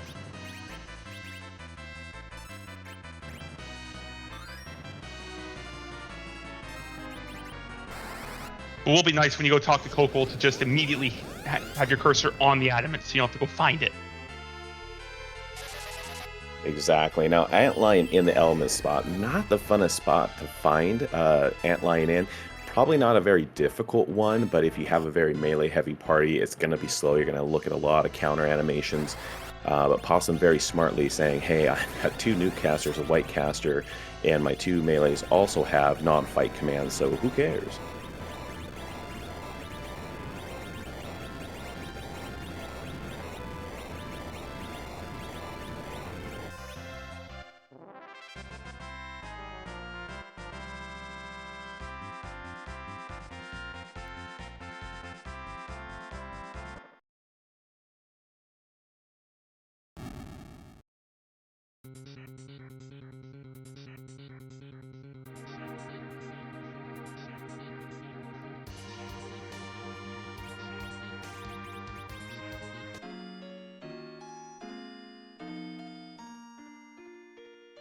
Possum quickly through the Antlion.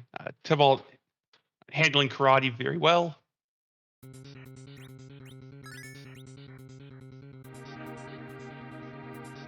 So if I recall correctly, this will lead to the pan, and then the pan will lead to a 17 out of 17. Correct. Actually, realizing now more than likely that burn the village is going to be your 17. If you're going down to turn that pan, you're probably going to forge then too. Right.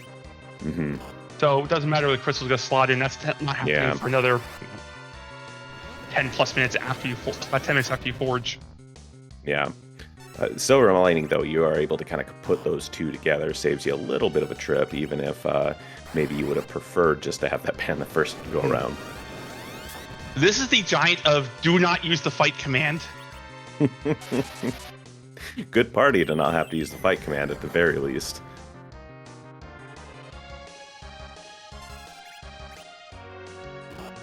Alas, there will be no duding today. There will be no slow cast, as Peldam is very wont to do, especially if you have a melee party.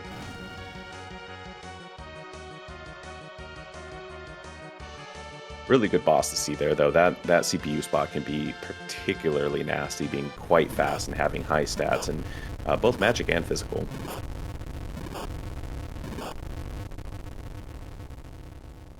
We're about to find out what lovely cane weapon is Hokel about to forge for us.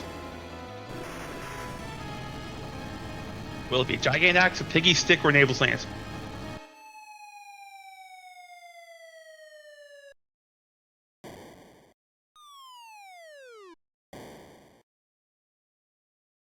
Ooh, perhaps the best. You already have a defense sword and a white and defense sword and a white spear.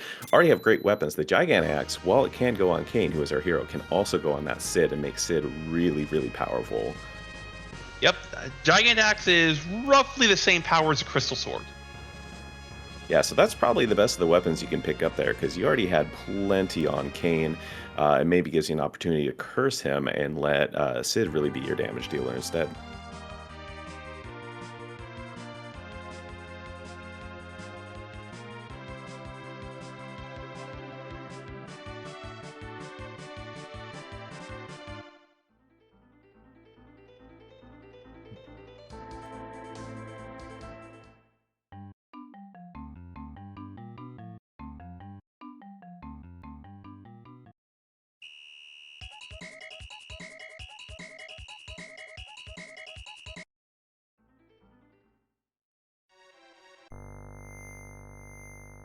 You know, how often do you get to enjoy 3 doses of music and only a 2-person restreamed race? I think we are all feeling very lucky here on our side.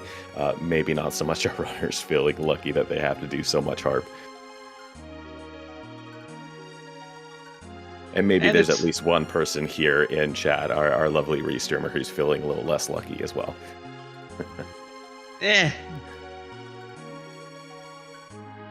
Fortunately for our restreamer, he cannot be blamed for this.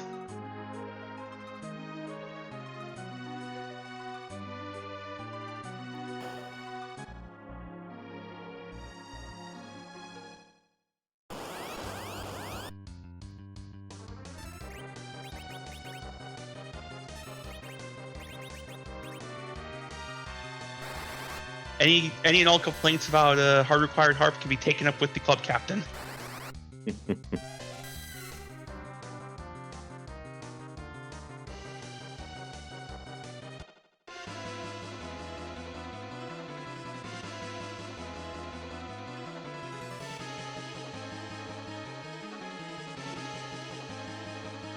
Double taking a couple eggs here, probably setting up to go through the Giant. You know, once again, Giant, a lot of experience, especially when you got 10, but at the same time, still a lot of tricky bosses out there you might have to dig through.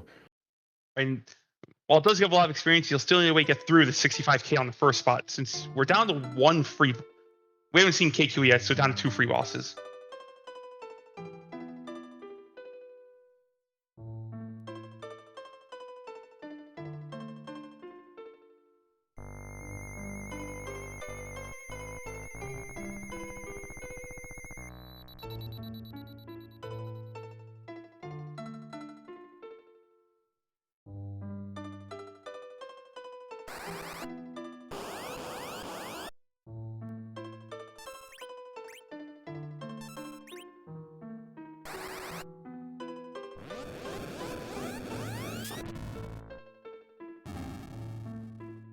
The theme of love being Plague's song, because he only has I for you. Uh, I can't even claim that is not my pun, but still a very enjoyable one, despite your groan. That could have worked if we'd gotten a certain song from FF8. True. Worked better. I still think it works. Oh, it does.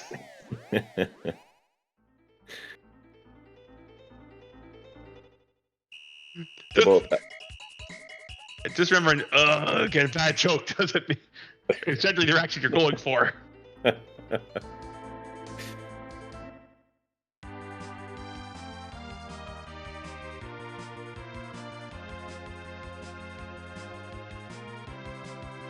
I didn't catch it the first time. The Elder of Mysidia in the wishing pose, burning down Mist Village. Mist happening to feel maybe a little slighted that its demise was wished for by the Elder. And Fabula giving us the tools for that demise.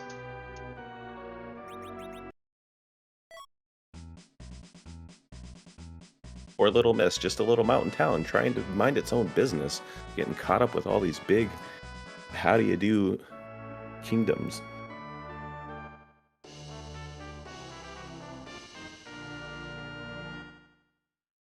And with that, Turning Possum getting his Gigant Axe and getting his Crystal 17 out of 17 and ready to go to Z with more levels than he knows what to do with between that grind and that giant. Yeah, 17 out of 17 and the full, was it 22 out of 22 for checks? Yes, indeed. We got through every single check as well. Nearly all of our boss spots, too, if you don't count the moon. Fire Blizzard chat saying hit random on the rhythm right after making that comment and hit eyes on me. Fire, you know my RNG is entirely based on comedy, not on being... It's truly based on comedy rather than being good or bad. Commentary having spooky powers today between the clairvoyance and the ability to influence.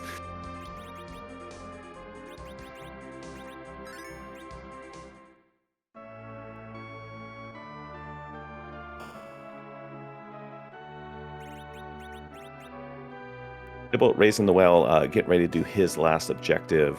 Possum, though, turning in that pass and running to Z. With this party, I can't imagine going to have an issue. So I think Possum not only clearly in the lead, but may have a very distinct advantage in winning this race right now. With Nuke Nuke White, we're going to see fairly standard reflex strats from Possum's side. We're seeing some Z flags in chat. I guess it's about that time of day. Seems a little early, but sometimes a good afternoon nap on a Sunday isn't too bad. Oh, my cats will certainly agree with you. One of them snoozing right next to me.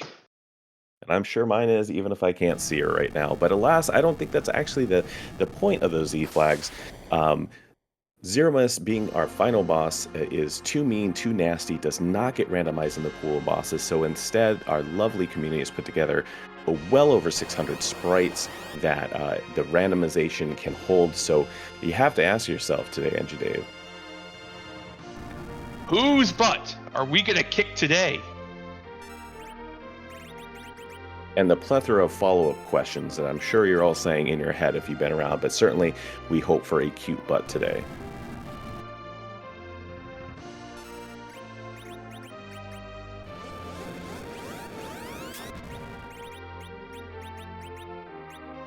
And we get...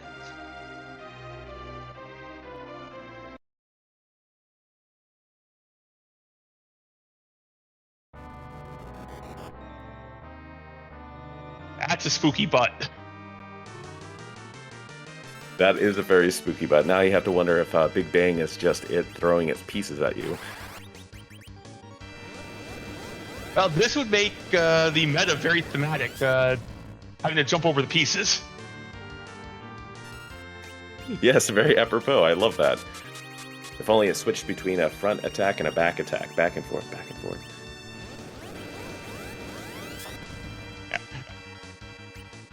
As a child, this butt is very spooky, only because Yellow Devil can be, well, quite devilish if you don't know how to fight it.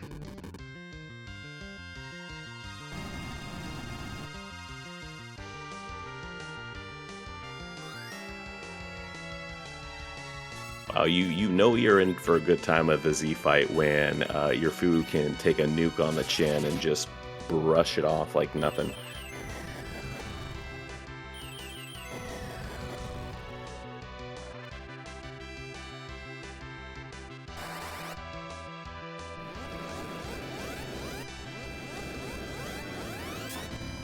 As we see, we're bouncing nukes, we're bouncing whites. Interesting enough, I did notice that Possum started with that Palom bouncing an Ice 3 rather than a nuke. That could be for spell delay reasons, with depending on what your agility's like. If you cast nuke from that slot, you'll miss. That is actually a really good point. Something that's usually a negative is how long it takes those level 3 spells to cast versus nuke. But in certain applications, it's actually pretty useful.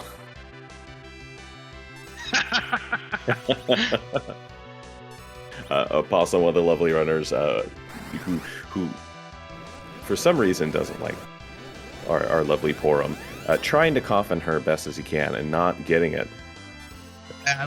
Porum looked at Possum and went, today.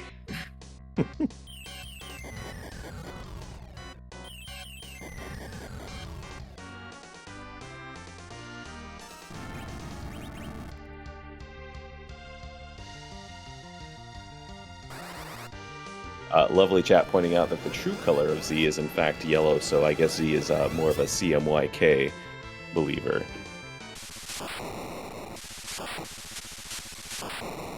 With that last nuke, we hear the crack bang, we see the crumble, and Possum Morpheus finished first on restream, second overall, getting sniped by Scythe Marshal by 28 seconds. GG's to both the runners and GG's to, of course, Possum here, our first on restream to win.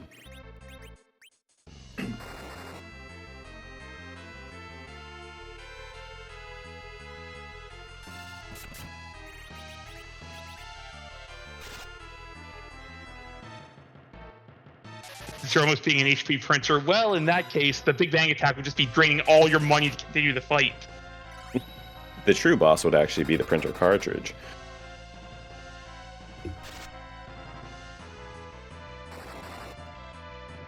Tybalt committing more of a berserker strat through that line and showing a bit of why, even with those Bacchus wines and chewing through it, it does end up just taking more time than you'd like with all those stinky counters.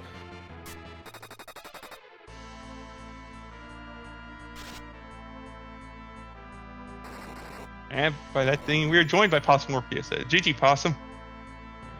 GG's. So Possum, gotta ask, how loud were you grumbling when you absolutely had to go to that harp check dead last, the very last check of the entire seed? No, I mean, know your restreamer, right? I'm pretty sure Harumph only rolls required harps, so that's on me. More than anything. But yeah, it was a good run. I was happy with the execution. I think I would have had a slightly different party. Probably would have had Eddie instead of Yang and had done Antlion sooner, and had the spoon. But other than that, it was a good run.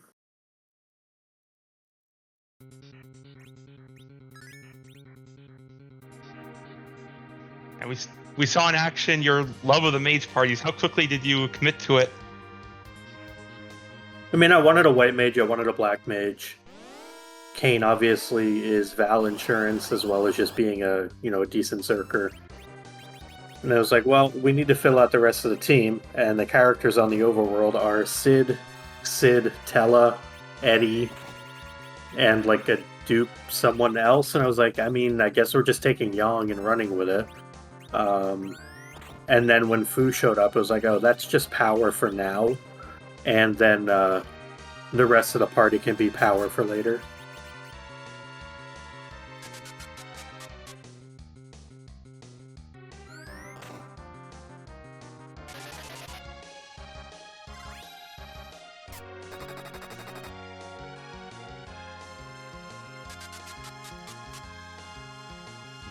Trying to think what we saw from you. And we saw a lot of early looting and shopping. Is that just how you play these kind of flag sets?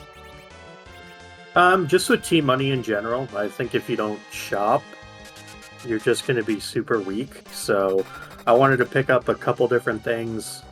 So, anything non-elemental potentially if I ran into like an early Pale Dim. So that's why I went like hunting down and found an Ogre Axe.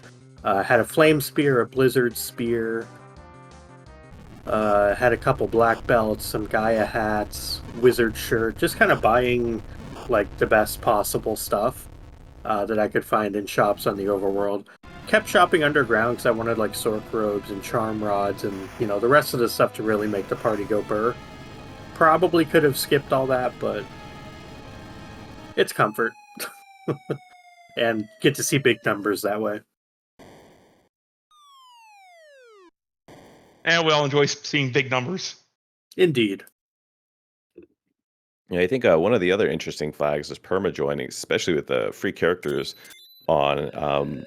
Did you have any thought? Obviously, you mentioned having a white mage. Any other thought to how you wanted to play out with that flag, and how long you wanted to hold out with 4 characters like you did? Basically, the 5th character slot was reserved for Fusoya, Rydia, Rosa, or Edge. And it was kind of whichever one showed up first. And Fusoya happened to show up first. Basically, I was going to commit to either try Zerk if it was Edge, or try Reflect if it was Rydia, Fu, or Rosa. So if it was going to be Zerkers, I wouldn't have gone back to Fabul and bought the Cursed Ring. But with the party the way it was, needed to dampen the agility a little. Did mess up the Z fight. I needed Yang going first instead of second. I needed him in the middle, and then Kane in slot 2. So my Z fight was potentially the difference between winning this and finishing second. GG's the Scythe Marshal, by the way, who got me by less than half a minute on this one. So yeah, I do wonder if that made the difference, was that flub in the Z fight.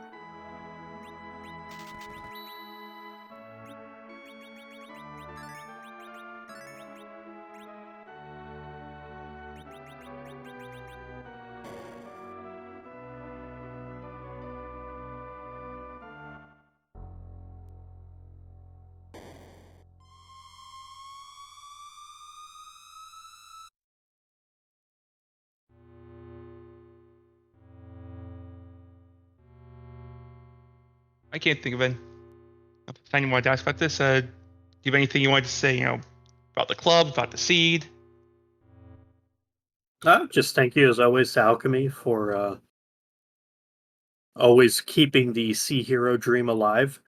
It's been a while since it's been a focus, other than club season and a little bit in Eblin Elixir League, where it had taken a hiatus since, I want to say, like ZZ4. So it had been the better part of a year and a half or so that kind of Baron Hero's Journey was the outlet for Sea Hero, if you weren't playing ladder. So just thanks to Alchemy for keeping that alive, always giving us fun combinations and fun, sometimes annoying meta objectives. But no, it was good overall. Of course, thank you Beauty and Discovery and Dave for doing comms. Darth Plagal, welcome on back. Glad to have you back around, FE. Thank you for doing the tracking. And Harumph, of course, thank you for the required Twin Harp, as you are wont to do. But with that, I'll let y'all have a great rest of your day. Yeah. Take care, friends. Likewise, Possum. Have a good day. Fantastically run, and have a great day.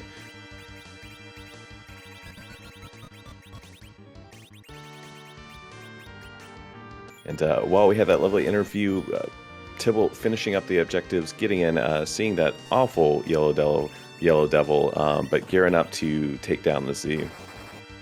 And Yellow Mist going straight after Porum. Knowing where it can get that punch and kill that character. Anyone else? Not going to do a problem. Pick the one that you actually can't pick on.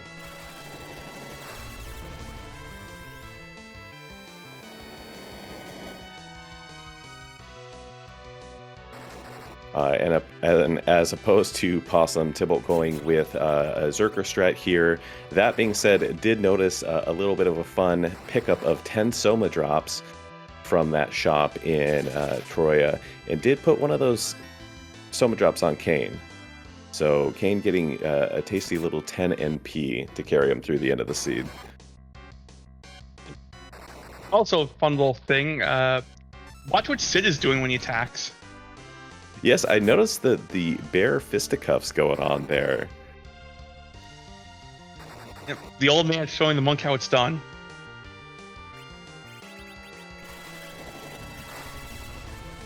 So I'm forgetting how that setup works, because I assume that that's the setup where you start with the Gigant Axe on Sid and take it off, and so you can slot it onto Kane, and they both get that boost from how powerful that is. Is that correct? I don't think this was swapping the Gigant Axe off, but in general, you queue up a Berserk on the character. Then, when the Berserk is firing, you go into that character's menu, unequip their weapons. Berserk lands, it kicks you out of the menu, and they still act as though they had the weapon on damage-wise, but they punch.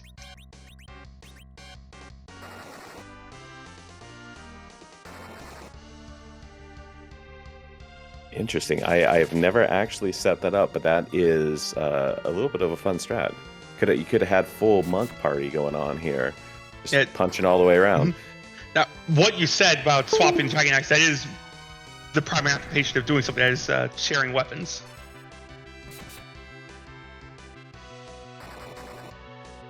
Yeah, usually that's more in the realm of the Avenger if you got a Kane and a Cecil, but in this case, fun way to do that. I'll have to log that myself.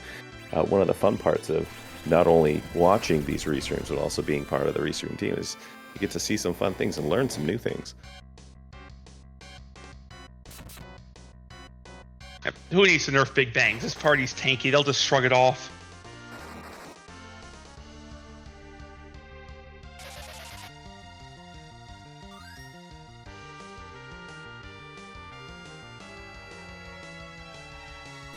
That is rocks on Tybalt's side, so just a little bit more pushing you through. Yeah. Sid and Yang can easily walk off another Meteo, but doesn't matter if you just end the fight. Yeah, GG's one swing from Kane. Realizing Rock's somewhat thematic to Yellow Devil, if you think about it. Those rocks were the pieces of Yellow Devil being chucked at us.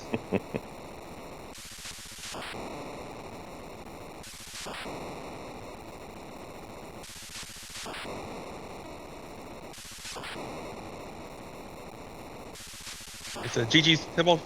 Yeah, GG's Tybalt finished the time with 1:49.52.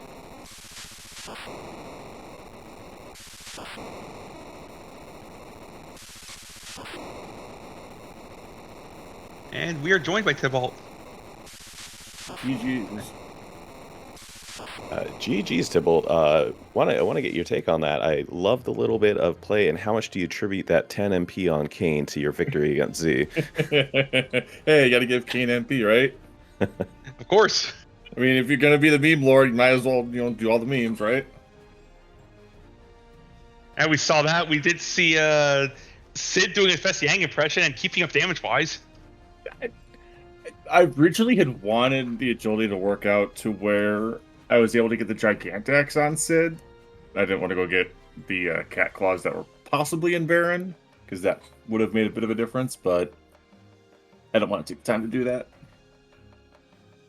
Get the double Gigantex going, getting 6k from both Kane and Sid would have been really nice. That's why I picked up the Artie Bow when I saw it. And Old Man Punch is still good. Yeah. Talk about crystal swords. Yeah, I was going to ask you about that. Your little foray into petting the doggo. But yeah, I was, I'm like, hey, it's Doggo. I've got Ice Brand. I've got Blizzard Spear. Why not check it? Maybe it's an Avenger, Power Shirt. Something good for this Kane I've got. Crystal Sword. Still committed to it, though, by walking it out. But my fans like, that's finance for the rest of the seed. And then you immediately find your Earth Crystal. And then I find Earth Crystal. I'm like, are you kidding me? I was so annoyed. Like, funny game, funny seed. Yeah, funny seed overall with doing all but K value as well as 17 out of 17. Uh, gotta get your thoughts on that Fey March because that evil wall was really living up to its name today. Oh, evil wall cheats. I was close one of the times, but Fu got sniped, and the attacks just weren't correct. I think it was like 18k.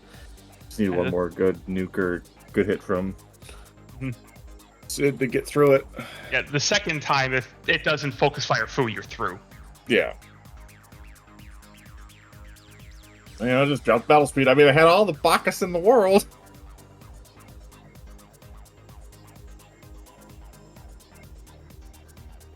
Ugh. Mean giant. Antline and a pale dim.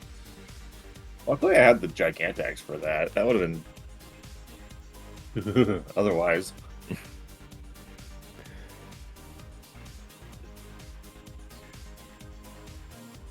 No, I was just going for density. I took the Fu because I missed the warp glitch originally. I'm like, I want to save it for an edge, but at the same time, I want the warp glitch, which turned out to be nothing. But And the seed turned out to taunt you with that take as well, with that vanilla edge. yeah, I saw it. I'm like, fine, it's fine. I don't really have any edge gear. Like the best things I can get him is like 2 full moons. Now, interesting enough, from the get-go, you said no to that Palom. Did you kind of have a Berserker strat in mind, or were you just more interested in seeing where everyone else before you committed? I think it was more of a just to see where everybody else is, see what early game party members are, as well. Thought I saw there was the trap kit that was on, so I was kind of I'll pick them up later. Maybe I can get some other characters too as well, get some levels on them. Maybe find a Sid. And Sid was great early on because he's got all the HP. I mean, you really have to depend on what your characters are. Kane's super fast, so doing reflect strats can be tricky if you don't find all the agility manipulation gear that you have for him. But of course I did. But he's usually pretty good with Zerkers just because he's so fast.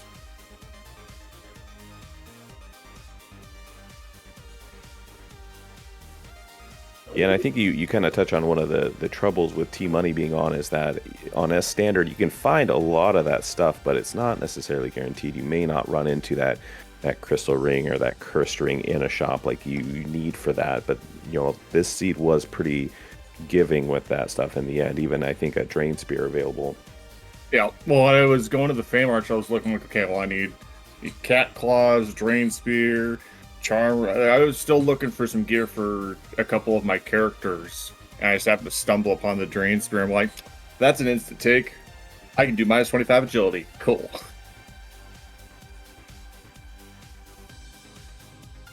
Just I was in the same shop as the Charm Rod for Fu, which was nice.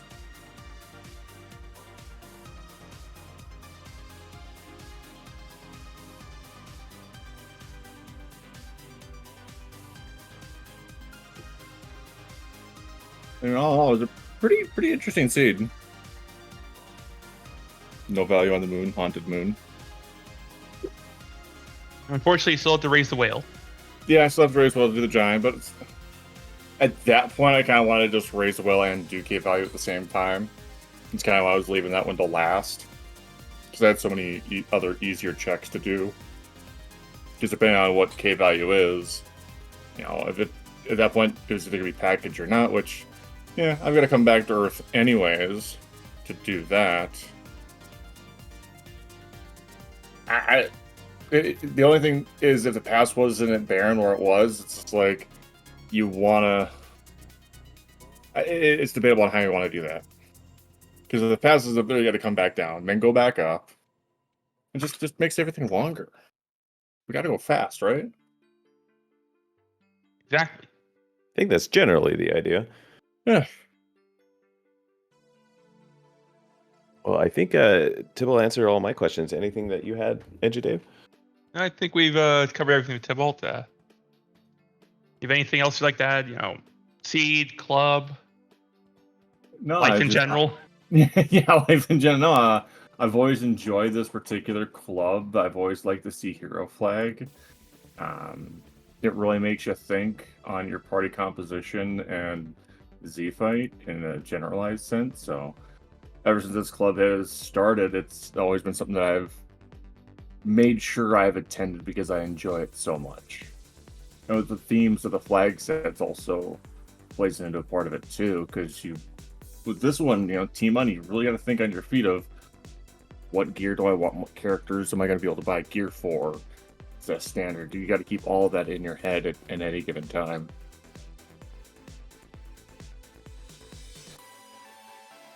So, all in all, thanks for the restream. Always enjoy doing these. I always enjoy watching them back to possibly better myself, and both of you on comms, I'll definitely pick up something. Thanks to Harum for, restreaming Alchemy, for rolling this wonderful thing.